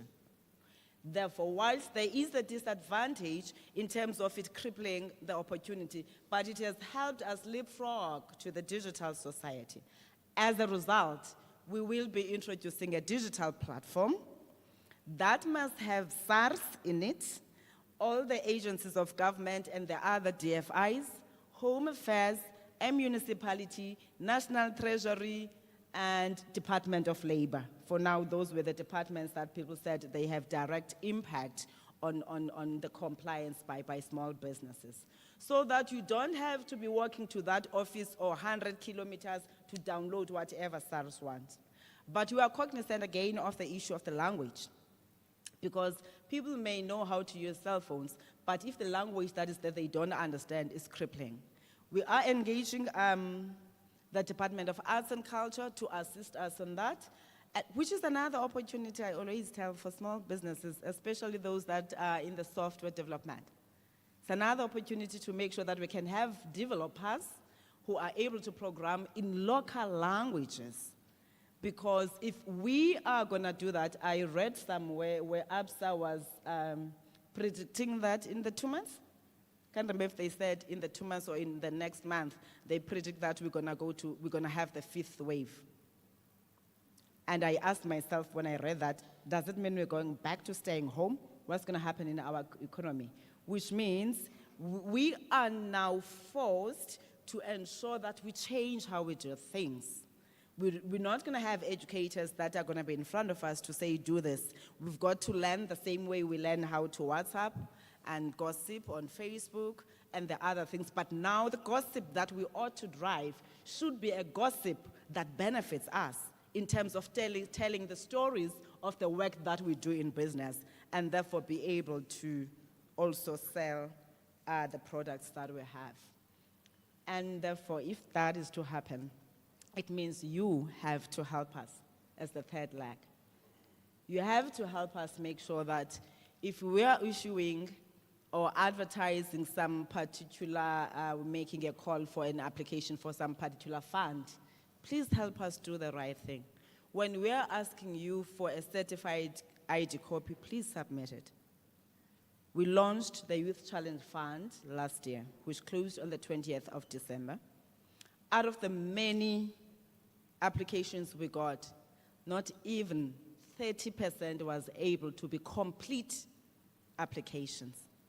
This therefore means our staff who should be processing all of this, they must be busy calling, because we are saying, hey, you can't just decline them. Our focus is on development. Call them, ask them to bring this information. We did not hire consultants. What do you call them? The call center consultants? Now we are reducing them to doing that. That's extra work. But on top of that being extra work, it's delaying those that have submitted their applications complete. Because we need to know how much must be spent, and therefore if there are challenges here and there in terms of the budget, because we were testing the market. We want to see the interest from young people. And as I'm saying, these are young people that are doing that. Now we are delaying. People have been asking, Minister, you launched in December, it's now March. And I'm like, people still have to call to say, This proof of address that we have sent does not have this. And this is where we want to appeal to yourselves to say, please, in order for us to be able, as your ambassador in the work that you do, to be able to bring investors and ensure that NEF, every department, every private sector utilizes this opportunity of investing in small businesses. We've got to make sure that these are capable small businesses. The fact that we are saying people must buy from small businesses, it shouldn't raise an issue of quality. Because that's another thing that big businesses are raising. When you go to ABSA and ask them, why are you using Bidfest in Namakwa land to clean your offices? Can't you find cleaners there, people who own companies that can gather young boys and girls to clean? But they talk of the standardization and the quality of service that they ought to provide to their clients. If you go to ShopRite, Spar and others, they talk of the same thing because the chips that you get from KFC here, they ought to be the same like the ones that you get in Gauteng or in Limpopo. Although that is a reality, although they raise that as a reputational risk if they contract small businesses, but at times we believe like they're playing games. They just want to stick to what they know because they've clinched their deals long time ago. But now, if you have a clear local economic development strategy, you are able to say, this space is reserved for commercial purposes in terms of the malls, and therefore in the malls, this is what people will bring. Who's going to provide spa? You look at what your area has to say, we will allow you to build a mall and bring whoever that you want to bring, but we do have people that can plant vegetables for you, your potatoes, your lettuce, and any other veggies that you find in this, especially the what you call the fast food shops. Every restaurant can be supplied here, including spa. Guess what they raise? They complain about the issue of the fact that we're not able to meet their demand. Danone, for example, you see Danone, the yogurt, Danone says they require 50,000 liters of milk a day. And therefore none of the small-scale farmers are able to meet that. Who meets that? Is there any person? Nobody meets that, but you know people are smart in doing business. They know that if I produce 5,000, I come to you with your 5,000, you bring your 10,000 and your 2,000. And then we go and supply, because all that matters is that there should be 50,000 liters of milk that is provided, which is what small businesses are failing to do. To say, I produce so much, you produce so much. Let's therefore make sure that if they are saying they're bringing this tender, if it's a tender, I don't know how do they do their procurement, but they're calling for specific numbers, we will be able to provide. And therefore you have a government that must say, we're going to partner with everyone to make sure that if you want grade A potatoes for your chips, we're going to get mentors from the big farmers and to group these people, including a situation where you say those that don't have land, where they stay, they can be able to plant. I've seen in my home region, I come from Owar Tambo in Mthatha. We once had a mayor who is now the current Deputy Minister of Agriculture. She emphasized that every household must have a garden. And she went to an extent of buying the startup in terms of the seeds. And then she would reimburse those people. Every household, they knew, I have potatoes if it's potatoes, it's cabbages if it's cabbage, so that we can exchange. And that worked very well during her time, let alone that whatever happens, that she had to be taken to national parliament. But these are the things that we're saying, as the time goes on, we ought to learn from that was done good. We ought to unlearn that has not worked for us. I said, what has not worked for us is monopolizing the space of giving business only to few, selected few, that are not able to grow the economy because they can employ so much. They're not going to keep on adding jobs because you've given them another opportunity. They find ways of making sure that they make more profit. But as I said, once you invest in small businesses, because they are able to hire many people, I'm sure you have seen that. Whether you go to the stats in terms of the contributions that have been made in our GDP, 300 billion rands is a contribution from the informal sector. You know the informal sector? Those hair salons that we think we're better, we can't own hair salons. Those girls that do our nails, those boys and everybody who does whatever. But their contribution, and Chisanyamas, is 300 billion. Now, one of the speakers raises an issue of the unfair competition, that they are expected to be compliant, they're expected to respect everything in terms of the bylaws and all of that, whilst there are those ones that are exempted from that. I want to know, so Dulo, what causes that? Because the way municipalities and other law enforcement officers are quick when you find a South African building a hardware on a main road, they're quick to go and close, take everything that is there. But in the small towns I've gone to, there's lots of hardwares on the main road, to an extent that I got into another one that is branded Spa. When I came in, I saw clothes, I saw wheelbarrows, I saw cement. I'm like, what kind of Spa is this? And I'm like, where are the law enforcement officers? I know that definitely if this was a South African, they would have closed this place. The fact that we're still talking about difficulties amongst our small businesses to access permits tells that there's something wrong that we're not doing, that we are doing. Whilst for others, it's easy to get permits. And mine is both for South African and non-South African. Every country has its own laws. Every country has its own laws that ought to be respected, first by its citizens and those that are living in that country. Nobody ought to undermine any other country's laws. That is not allowed, whether you went to exile or not. That is the reality that you are faced with. Now, if we are to ensure that we meet the targets in the National Development Plan, we've got to attend to these basics. They are red tapes. The fact that you can exclude all South Africans from a particular sector and allow others to participate, that's red tape on its own. Actually, that contributes against what we want to build, the inclusive economy. I don't know if there's something called xenophobia in business. Otherwise, that should be termed something like that, to exclude your own nationals. The second issue is the issue of 30% towards SMMEs in Patiswa of finances. And the NDP says the economy is going to grow and invest in SMMEs. Do we think 30% is sufficient? Don't we think that this policy that we adopted is also contributing to the high failure rate that we see of small businesses, the unemployment rate, and an economy that is not growing? Was probably we had really deprived the small businesses. Hence, they ought to fight, all of them, for a tender. I mean, like, how many times do you get a road tender here? And you find that we have 50 companies in construction, 50 companies in mining, and the opportunities won't be there for all 50. But because people are saying this is the only way to get out, and they end up doing the wrong things that they do in order for them to access business.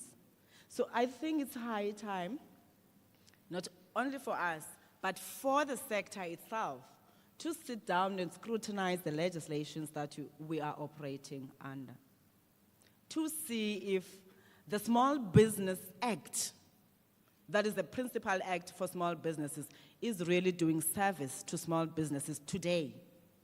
Yes, when the laws were founded previously, they were responding to that situation. But are they adding value today? Or they are really prohibiting the growth of small businesses in different ways? I'm making an example with ours. The procurement bill, Treasury called for the review and amendment. I do hope that the sector, the small business forums have made submissions, because they're not going to come to us if they've not made submissions and complain to us whilst an opportunity is given. Every policy that is proposed by government is gazetted for people to make inputs. So I do hope that you have looked at that. We had therefore said as the department, we are working with the Department of Trade, Industry and Cooperation, including National Treasury, to identify certain products that must be procured from small businesses only. Now, this is where we want you to compete. Because if we're opening space up for you, you've got to make sure that you compete on the quality and the service that you provide. Unlike you having to compete, you have those things that the lowest, the cheapest code or whatever English there. There's lots of English again in the tender procurement processes. You're saying this person must have a cheaper price or there must be a justification and whatever. How do you make a person that you have not incentivized compete with a person who's incentivized? Or who has grown his business already and therefore can squash the economies of scale by saying, I can drop my price because when I negotiate, I buy in bulk because I own so many throughout South Africa. And you're making that person compete with a person who still wants to fight for a space in a local municipality. And you call that fair trading. There can't be fair trading on that. There's something wrong with that definition of English. Which is why we need to make sure that the nomenclature for small businesses is the same. It shouldn't be when you go to agriculture, they have their different understanding or interpretation. When you go to a municipality, there's different understanding. That's why we're reviewing the Small Business Act. That's why we have identified a list of other acts that need to be repealed. That's why we made an input in the recently gazetted policy by Minister of Employment and Labor on, what is it called? The National Labor Policy and Immigration, something like National Labor Immigration Policy. Did you see it? Please go look for it because it's going to affect you directly. There we are calling for sectors that ought to be reserved for South African small businesses. And if you do not make your submissions, others will make submissions that will exclude you, and you will come and say, here, this government does not care, here, whilst an opportunity is being raised. Because when we propose legislations, we are looking at each and every corner and what may be the impact. But unfortunately, these are legislations for the intended beneficiaries, not for us. Now, if the intended beneficiaries do not give a nod or say, no, this is how you can improve it, you don't have to take this route, this is the route that you can take, and therefore you'll be able to address whatever that you see. Then it means we'll be stuck, and then the courts will continue to throw whatever that we're trying to put in place out of the courts, and will not be able to intervene. You've seen it now from Treasurer again, the judgment from the Constitutional Court. Have you seen that? That was thrown away on preferential procurement policy, the regulations. And that affects small businesses directly. So that's why I said it's important that we understand the business or the language of doing business as businesses. Because it doesn't have to be about the size. You remain a business. And if you're in business, you ought to understand every part of the ecosystem, from a bylaw that governs you in your ward, to the national legislation that is being introduced or passed. So let's please make sure that we look at those and pay attention to detail and make submissions. And one other thing, as I said, these divisions amongst yourselves are really not helping you small businesses. I listened here, I don't know how many people stood up from business forums. And this is just Namakwa land. We're not talking Northern Cape already. But it's different business forum. I don't know if we have reduced the issue of business forums to lobby groups, and therefore when we fight, I must go and have my faction. You know, I belong to a party, we know lots of factions. And I can tell you what factions do. They destroy. Factions don't build. Now, if you want to bring that to yourselves, you're not doing justice. There is nothing fulfilling like walking into a place where there's organized business, so that when we talk about social compact and the interventions and the partnerships that we're talking about, we know that, you know, in this sector, if we have partnered with this one, they are going to help us on this. But it's problematic if today we have NAFCOC 1, 2, 3. You come here, there's Namakwa Business Forum, there's another Namakwa Business Forum, because it means we can't forge partnerships. That's what it means, because we're not going to be involved in your factions. I did say I come from a party that has lots of factions. So there's no way I'm putting this department under the same thing again. That leads to the destruction, not only of the moral fiber, but also the destruction that we have seen, that we have not grown economy because we were defocused. Now I want to make a plea. It would be nice that as we have approved the district development model, to say in Namakwa land, here is a business forum. A gentleman stood up there and said, we're advising, we're recommending that MECU establish a business advisory forum. Even that business advisory forum, there's gonna be fights. But if you are organized as businesses in agriculture, businesses in mining, business in this, and therefore you put a rep to your forum to say we're all gonna be represented, it makes things easier. It makes things easier because you know that if we are saying, for example, from the department, we say, we've looked at the opportunities that are there in the mining space, and therefore we're gonna set aside a 300 million rands for Namakwa. It makes things easier because people say there's 50 companies. Indeed, there will be the need for rotation and access for funds when we engage DMRE to say, you engage your companies in Namakwa because these are the opportunities and we want our people to be there. We will support them with the material that they need, the equipment, and the other things that they need because that's our responsibility.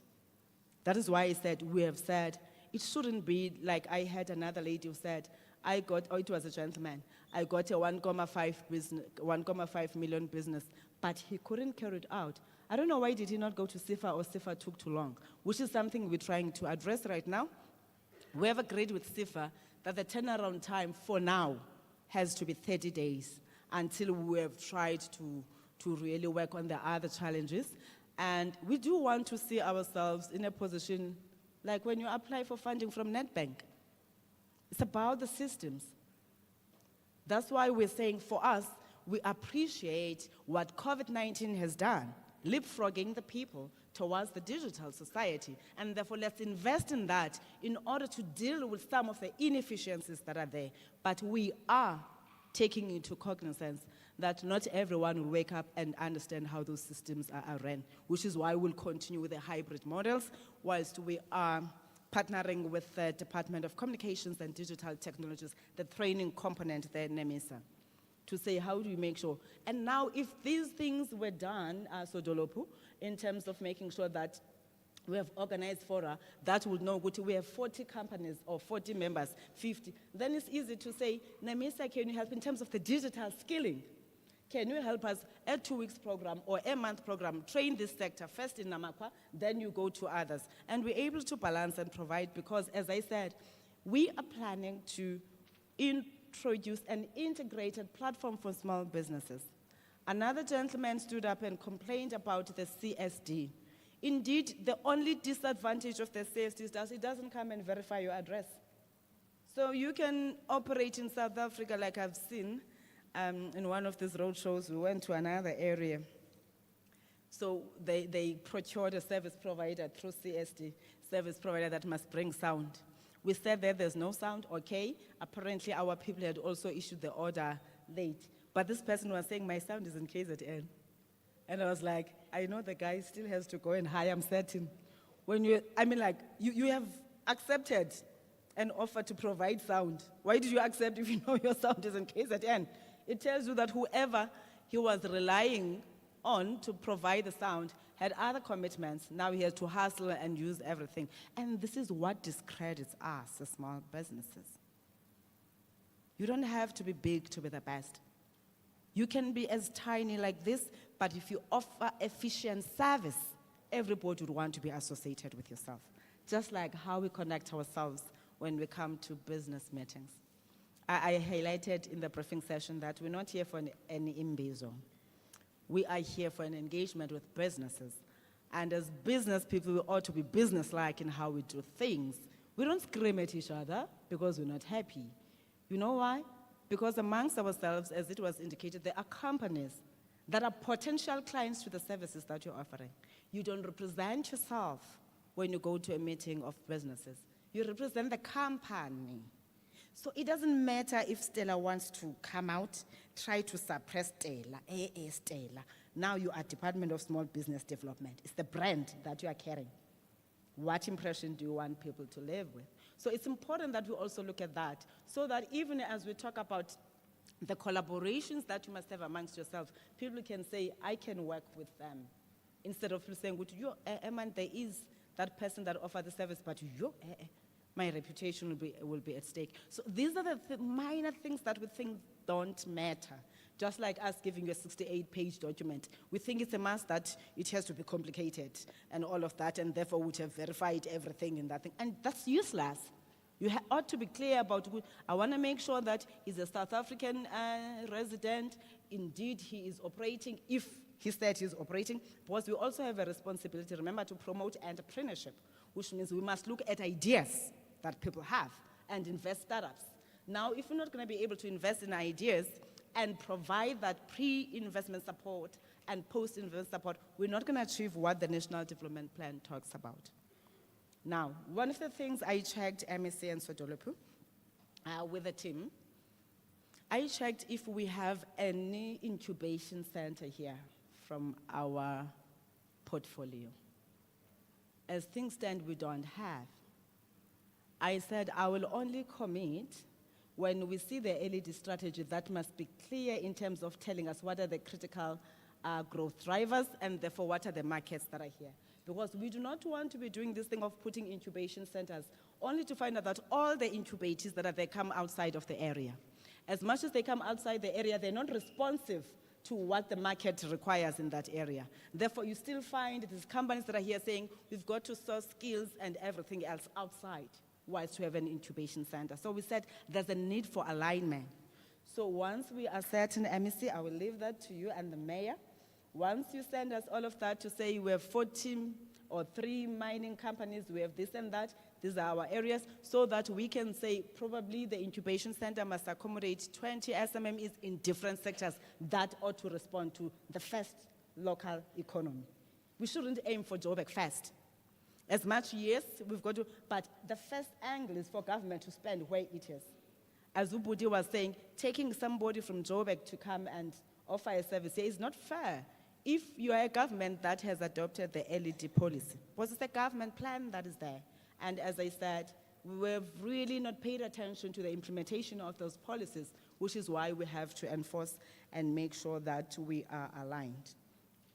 This communication gap and the opportunities that people don't have, for example, in Port Noloth, how can the minister and the department make access easy for you?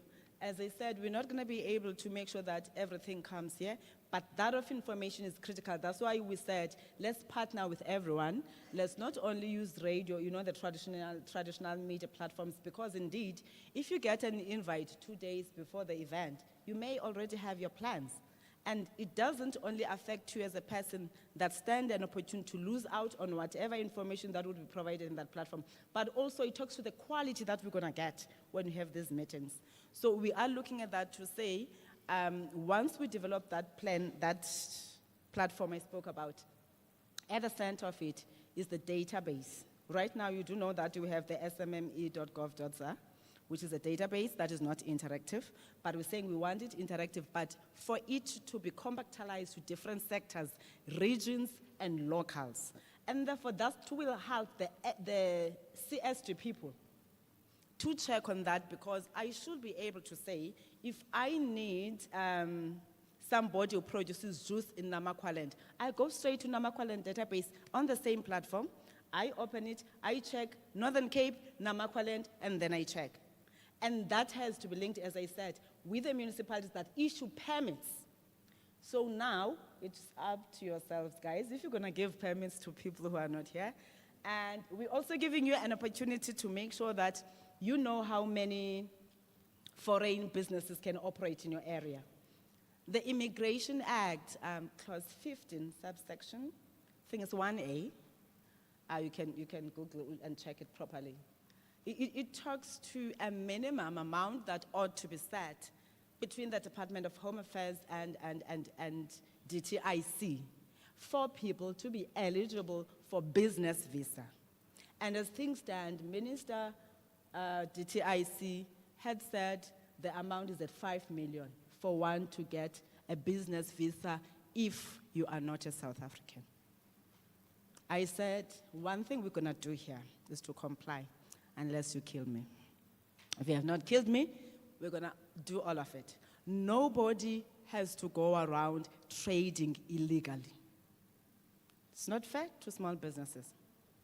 Everybody has to trade legally so that we can contribute on all those things. But as I said, we are going to help reduce the cost of compliance because it's so expensive, the cost of compliance. We are engaging, including Abostars and others who say, your certificate has lapsed after 12 months, come and renew. How are you going to renew if you didn't get business? Where are you going to get that money from? CIDB? No, you don't qualify. We want to build houses for the people that are here, and we don't have grade 5 companies. Why are you requiring grade 5 if you have not built capacity in your own area, Mayor? How do you do that? Because it becomes your responsibility to develop the small businesses in your area. Yes, when they start, they're not going to be at grade 5.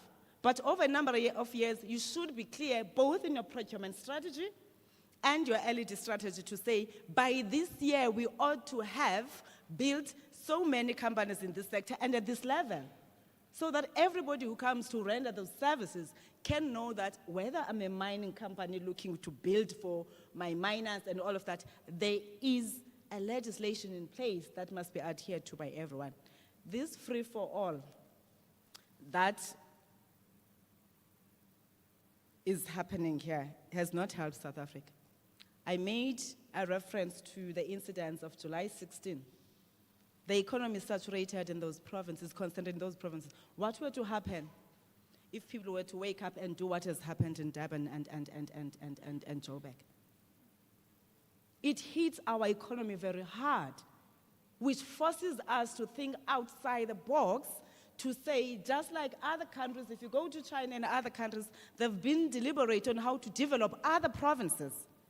To say, if you're doing well and your contribution is 15% to the GDP, we're going to take 3% deliberately on Northern Cape because there's the SKA that we ought to invest in its ecosystem so that services can be offered here. You know that there's the hydrogen thing that people spoke about. We're going to invest in that area. And therefore, you move to another area. You make it specialized based on whatever that are the economic growth drivers there. And that's the only way our economy will grow. Not all of us competing in the same space. It's going to become saturated and there's going to be gaps in the market. We ought to be developmental in thinking and understand the ecosystem we're operating in. Again, going back to China, look at Russia, for example, also. China deliberate to say, we're building new towns, new provinces. The young city of Shenzhen, the young province. There was never a tech thingy in China, but it was out of the vision of the then leadership that said there's a need because we see the economic trends are taking root in terms of being platform-driven, and if they are platform-driven, they're going to need a device. So they concentrated everything in Shenzhen tech. They then went to Foshan. They said, Foshan, you're going to specialize on furniture. They realized that they have all the rare earth minerals. Chinese are number one in owning those. That's why it's easy to do screens and the chips and everything, the fight between them and the West and all of that, if you understand what causes that.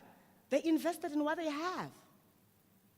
We have not invested in what we have in terms of the minerals.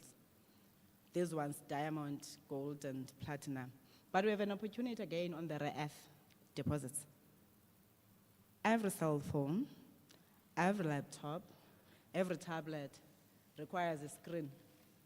And some of the rare earth deposits that we have can help us identify a niche in the fourth industrial revolution. Not rhetoric about fourth industrial revolution. I've seen people going on Zoom and they're like, but, hey, yeah, no Microsoft Teams, hey, this fourth industrial revolution. Zoom? But what I'm trying to say, there's a need for us to have a clear understanding of the ecosystem. The ecosystem that we're operating in requires bilingual citizens. Whatever traditional business that we have, you ought to tap into the digital component of it in case we go back to level 5 and we lock down and your business has to survive. Ours is to create an enabling environment. The rest is with you. It starts with you making it your responsibility to understand the legislations from bylaw upwards, the regulations that are there, and then harassing us as government. I always say, you must harass us. You know, we are ministers because people voted. We didn't wake up and we're smart, and therefore we get these positions, and people spend their time, left their things, went to a voting station. And this is how we are here. Now, we've got to make sure that you hold us accountable, but you can't hold us accountable if you don't know what is expected of us or what is expected of you. Just like crying about the foreigners that are in the sector, are doing this and that. Which foreigner comes to a country and has a building? If they are running, they're taking over our spaza shops, do they come and build spaza shops here? Well, in areas now, in rural areas, they're being given some land to build the hardwares and all of that. But again, you can't come and complain about that, because it means as the responsible citizens, you ought to understand the legislations, and therefore, if you are involved in the property business, the first thing you need to do when Stella comes to say, I want to hire your building for this business service that I'm going to, you must make sure that Stella is compliant. Stella must be compliant and you get your money. But hey, we like shortcuts. As long as it's going to bring money, it doesn't affect me. The next thing you come and complain, jobs are not created, this and that in the economy, but you're contributing. When we said we want to embark on a program of ensuring that at least those spaza shops and what do you call the shops in our villages? There are villages here. We used to grow up when there were 3 sons. What is Banban and 3 sons? You know those stores? We didn't have them here. Okay, I told you I come from the most rural area. So if you didn't give birth to a son, it was a crisis. The fathers were clear, their shops, their businesses are named after them and their sons. So as we go and buy from those shops, because we were moved away from the urban areas in order to avoid the influx, you know, when you're gonna make sure that everybody's in town just like it's happening now. It gets to be dirty, hardware and all of that and everything.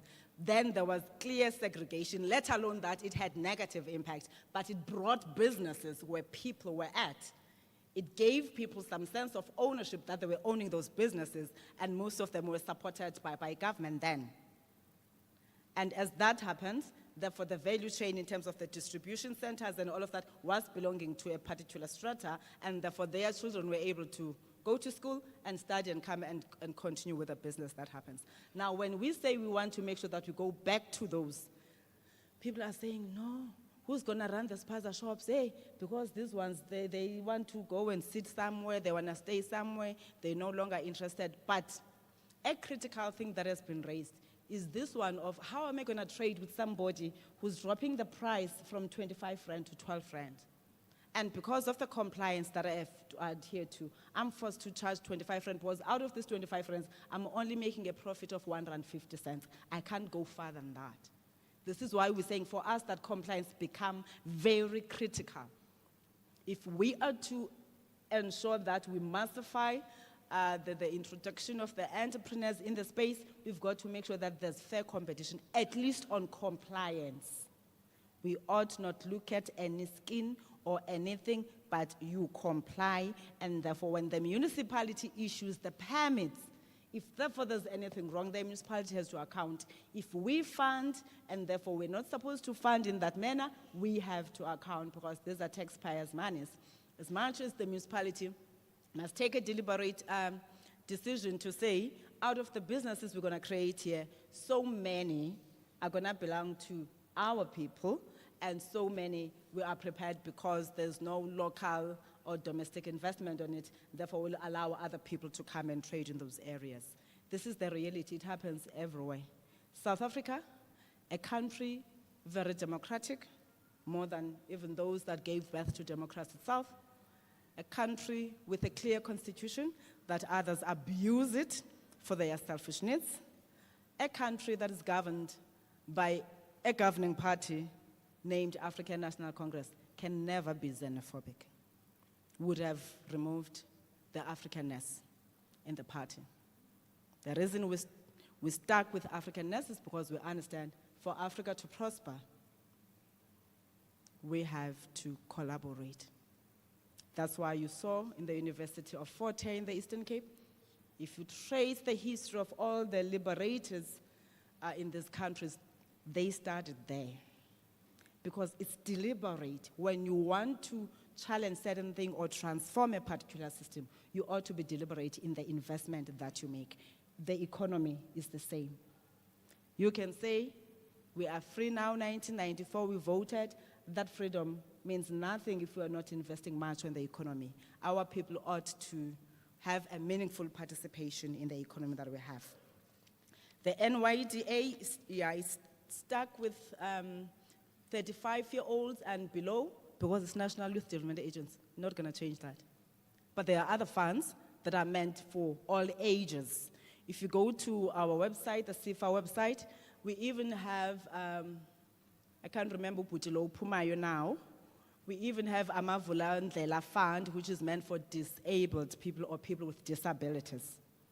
But as I said, we've had set at times these stringent processes and not taken everyone on board in terms of what is expected, which is what we are trying to do. Simplify the process, take the information to people so that they can access it. We also have the Township and Rural Economy Enterprise Program that seeks to empower businesses in the townships.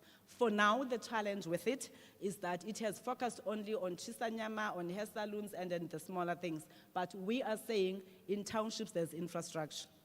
And therefore, you ought to give the entrepreneurs in that area an opportunity to participate in infrastructure. So we are reviewing the sectors. We're going to open up to other sectors, because whether you talk about solar powers, solar whatever, energy, Minister of DMRE, he mentions these billions that are going to be found in the energy mix. We want a share for small businesses. And the only way to be able to do that is when we understand each other's role and say, this is where we need support from government and the private sector. So it goes back to that collaboration that I spoke about and us understanding the ecosystem. The municipality, in terms of the land, there was a question that we need land that must be given over. The speaker emphasized that. I disagreed, speaker, unfortunately. We can never afford, unless we are selling the land to a person. But we can't say small businesses must be given access to land, and we mean that we must give you a title deed, because we know you sell. But we have to create an enabling environment wherein we are saying we are opening up the space for those in this sector to come and work, and you leave after that. Then we see if we charge some smaller fee for maintenance of that. That we can do. But saying we want you to, unless you are buying it. If you are buying it, yes, we can sell it to you and get a title deed. Imagine we're saying we're assisting those that are in farming, we're giving them 30 hectares of land or 3,000 hectares of land. We come back already, it was a collateral to some fund that you wanted. And government is losing, and other small businesses can't have an opportunity. So those ones, it's something that we are saying we are looking at the infrastructure support for small businesses. Hey, iyadura rent. Okay, now I can tell you my home language. Rent. Iyadura rent. A small business has to hire a property, a space, just small square meters, and then it's ridiculous thousands that one must rent a month. And then there comes the municipality with the rates. There comes ESCOM with their own rates, and everyone is just going for a kill towards a small business. So we said we are engaging. That's why we're going to continue to engage with Public Works and the municipalities and anybody else that has an unused property to say, how do we establish SMME zones? I'm not sure if there's a Chinatown here. In Gauteng, there is one. They've grouped themselves nicely. They've killed everyone else, that all people who are saying they're in retail, they are resellers, and they come and say, Minister, we are small business owners. I'm like, which business are you owning? No, I sell clothes. From where? From China. How are you a small business if you're a reseller? But those are the things that kill the economy, by the way. Not looking at the ecosystem, the money that you spend, where does it go to? And what they've done that nice concept that we ought to do MEC and mayors for small businesses.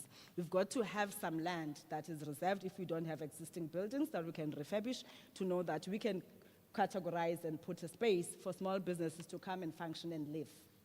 And then, as I said, we look at whatever for maintenance that ought to be there. And when you're doing that, you're also promoting markets and competition, that you will know that you'll have open market days wherein people in this industry can come and look at whatever products that are there for access, and investors know exactly where to go. A daughter established a business but is now over 35. As I said, if you go to the department, CIFA or CEDA, NEF and others, we are funding. But as I said, if you applied for those strictly funds that are meant for special interventions, you're not going to apply because you're above 35. So once you reach 35, you're out of the system. Go and apply for another funding. There's lots of them. The Small Enterprise Fund, TREP, as I mentioned, there's lots of them if you go to the website. It's the information that is there. I know it's not fair to say go to the website, but we do have CEDA and CIFA there. They can take you through in terms of these are the funds that we have or the schemes, and therefore you look at the criterion. What criteria do they need for which scheme? As I said, even there we've tried to simplify the criteria to make sure that you can have easy access to it. We don't make promises. We don't make promises. We engage because we want to make sure that when we go and make interventions, they're informed interventions. But as I said, this needs two to tango. I made an example of the Youth Challenge Fund that we launched and the challenge that we're faced with now. My department had the budget of 2.5 billion, whilst the studies indicate that if you are to address the gap in small businesses, you need 300 billion. And I'm telling you, the 2.5 billion is not spent. It's not finished because of these delays on how we submit things. President Ramaphosa has said he wants us to be given 50 billion rands. We're skeptical. How are you going to spend 50 billion rands if you're not spending 2.5 billion? That's why we said we really need to partner with everyone. We can't do everything by ourselves. But those that we partner with have to make sure that they meet the standards and everything and help us do the work because we are running out of time. The scheme, how is it going to be different now? The one that Minister Godongwana announced. We are hoping that they're going to simplify. It's still with them. They're engaging the big businesses and the Reserve Bank. Of course, we will come as a coordinating body to say, if you continue with this, this is what's going to happen to small businesses in terms of access. Already there's a track record that it failed, and therefore if it has to perform accordingly, we've got to check all of that. So we are waiting for them. They're finalizing the concept and all of that. They're envisaging in March in terms of launch of the other component. Once we do that, then we are able to talk to specifics, but we said it ought to be simplified. They've defined the maximum cap of up to businesses that have a turnover of 100 million rands, and then some requests on 10,000 and above. It's two-way. There's the equity-driven component, and then there's the loan guarantee driven component. So it's going to be like that. We are certain about one thing: it has to be simplified. Otherwise, we're going to see a repeat of what we saw last year, and that's on the bounce back scheme.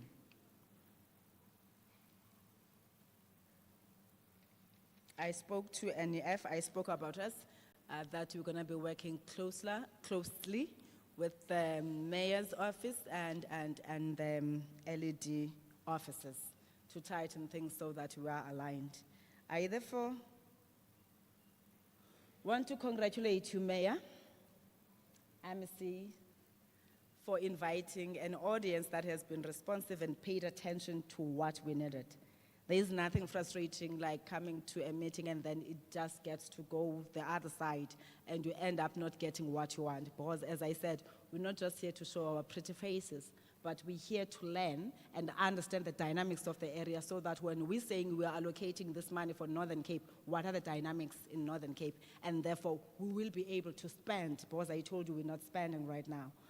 We need to enforce and enhance the capacity from CEDA in terms of business development.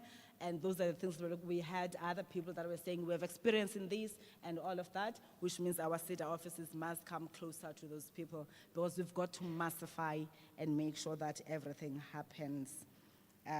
Those that do get tenders or whatever opportunity on procurement and you're running short of funds, you go to CIFA to apply for funds. And SIFA, the 30 days cannot work for those that have received order NAM, because there are timelines for them to deliver. Now, if you're going to say 30 days and a municipality or a provincial government says deliver in the next 14 days, how are you going to wait for 30 days? It also talks to us failing the small businesses, which is why you must have a special dispensation for those that already have contracts. For example, in some mining companies, people get tenders to provide the trucks and everything, but they end up losing those opportunities because of the amount that we provide. Because for now, the cap is 15 million rands, which is what we're trying to work on in terms of increasing. But as I said, until we do things right with what we have, then we're not able to upscale certain things. We are engaging with the MRE. I think there was another Ubuti who asked about that. How do we support the small businesses in the mining sector? We're engaging with them. That's why now I know that they said a minimum, if we are providing support for small businesses in mining area on the opportunities that are there, they said at least we must set aside 25 million rands for a small business. So these are the reviews that we are looking at, including looking at different sectors when we establish the funds that we have to say this is a mining sector fund, this is an agricultural sector fund. But the problem is we're not policy departments, therefore we need the buy-in of the policy departments to make sure that they can help us work with yourselves. As I say, ladies and gentlemen, the ANC government loves you so much. Let me take a break for now. Thank you.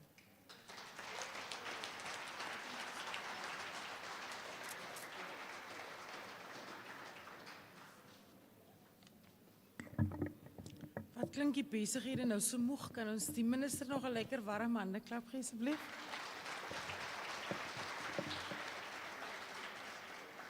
En dan weet ek, in Namakwa sê ons 'n leesak in die regop staan nie, so ek gee onmiddellik vir die uitvoerende burgemeester van die Namakwa distrikmunisipaliteit, Raadslid Mervin Kloete, om net vir ons die bedankings te doen. Baie dankie.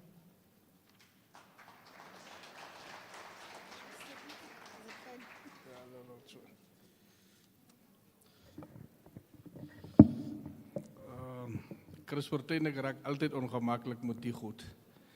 En hulle lag as ek sê, Meyer Bok, ek kom ons van 'n plaas af, man, so die goed ken ek nie daar, he.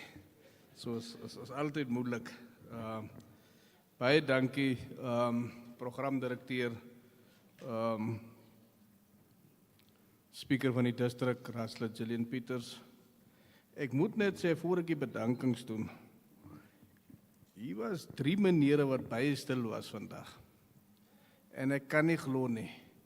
Miskien is dit omdat ek die speaker is en White as die speaker van ZFM District en Paul Swartboy was baie stil gewees vandag. Ek weet nie, miskien raak hulle 'n bietjie oud nie, en Woutertjie was net so stil gewees.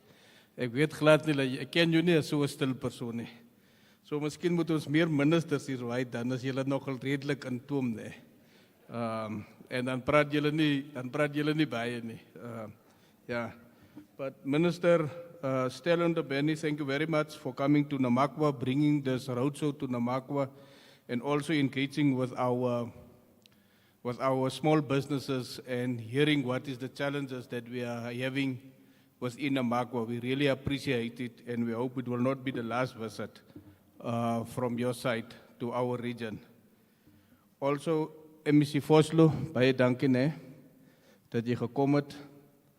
Ek het gehoor as baie promises gemaak, maar het is fijn, ons deel met die promises soos wat hulle gemaak is. Maar baie dankie dat jy altyd bereid is om na Namakwa toe te kom. Dankie vir die rol wat jy speel om seker te maak dat ons kry die lisensie vir ons SEZ en daardeur ander geleenthede aanlok vir ons communities binne Namakwa. Baie dankie vir jou hier wees. Dr. Bok, of Meyer Bok, ek moet die dokter ding los. Hy was my persoonlike dokter, so ek moet die dokter ding los. Meyer Bok, baie dankie dat jy gekom het. Baie dankie vir jou opening. Baie dankie vir die feit dat ons kan van Namakwa se mense wys, ongeag wat ons kan saamwerk. Dis van Namakwa se mense om nou ons voorbeeld te volg en saam met ons te werk, om hierdie distrik 'n distrik te maak waar onze mense suksesvol kan wees. So baie dankie vir die feit dat jy, vir die opening wat jy gedoen het. Then there's lots of officials, en hulle het almal Engels gepraat.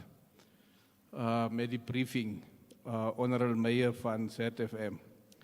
So I just want to say thank you very much for the officials from the Department of Small Business and Development for arranging this program, the officials of the Department of Economic Affairs under the capable leadership of Abram Vosloo, and also the officials of SIFA, or leadership of SIFA who is here. Hiram versiede in Namakwa district, baie keer sal jy nooit geëer raak in jou eie land, jy moet nooit sleg voel as mense sê jy het niks beteken vir hulle nie. Dis die nature van Namakwa. Maar baie dankie Hiram versiede en jou leiding, dat die program aan mekaar kon gesit gewees het, en dat jy kon, dat ons 'n suksesvolle program gehad het. Established business here, for Dante and other businesses, groot businesses, thank you very much for attending this program. Thank you very much for coming to listen to the frustration of our small businesses within our region. What we are saying out of one tongue as the Namakwa leadership in terms of municipalities, it's time for the small businesses of Namakwa, previously disadvantaged businesses, to benefit from the natural resources of this region. And I want you to take those messages back to your boards and to your senior managers on that level. Ons soek nie 'n geval waar ons môre, myself en die mayor van Namakwa en die mayor van Keima en die mayor van Richtersveld se koppe moet ergens op die N7 kry. Want ons het nie toegesien dat big business begin recognize onze small businesses. Dan was hier mayors geweest, municipal managers wat ek gesien het, en leadership van municipalities. Baie dankie dat julle attend het. Maar Meyer Kloete van Keima wat hier is, Meyer Knop van Richtersveld, Meyer Bok van Namakwa, die effort om small businesses te uplift staat by die municipaliteite. Dis waar die effort, dis waar ons moet staat. En ons moet kan seriously wys, voordat ons sê, maar departments doen 1, 2 en 3, moet ons kan wys, ons uplift ons eie small businesses in communities, including the district. So die ding waar julle so mense aanstel van waar, bietjie stop nou met dit, nee. En maak seker dat onze mense benefit uit die processes en die procurement wat daar is binne onze district. Maar meer belangrik ons SMMEs, baie dankie dat julle opgekom het. Thanks for raising your issues without fear or favor. Dat is altyd belangrik. Dat wanneer jy die opportunity kry, dat jy die issues raise, maar ons moet ook maniere kry hoe sel ons onze own businesses. So baie dankie. Ek wil agree met die minister. I want to agree with the minister. That for us to have 60 black businesses in Namakwa will not help us. And we will have to find a way around that, how we can unite these business forums. Unless you are telling me business forums are established on political grounds, then we have another problem.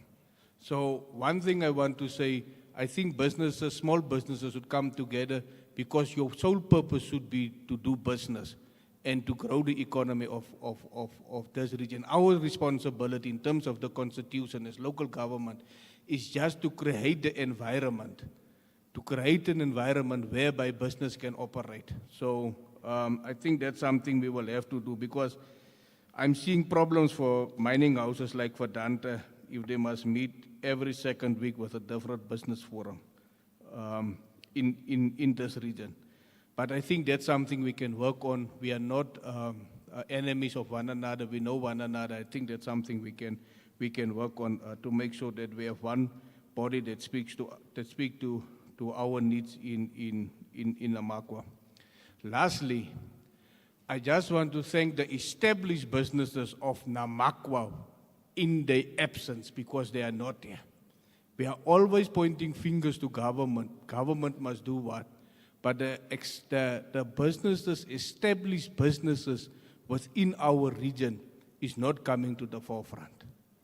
It's not coming. And I think that's why we need a business forum, progressive governments, local governments, to deal with that issue. so that we can try and turn the economy also and it can benefit the majority of our poor and our black communities within Namakwa. Thank you very much, Honorable Executive Mayor of ZFM and all others. But also lastly, Speaker, thank you very much for you who presided over the roadshow in terms of the program. The councillor responsible for economic development had to leave for Uppington, so she's not here, but in the absence, thank you very much, Councillor Wilskelt, for also. Now the problem with vote of thanks, Fortuin, is you always leave someone out. So please, I'm begging with you, if I have not mentioned you or your organization, I humbly apologize. Don't kill me. I humbly apologize. If it's actually you who brought the program and not a minister, I humbly apologize for that. But thank you very much, all of you, for attending this roadshow. And let's make sure that we also, in terms of the vision of our preview, make sure that Namakwa is a modern, growing, and successful region. Thank you very much.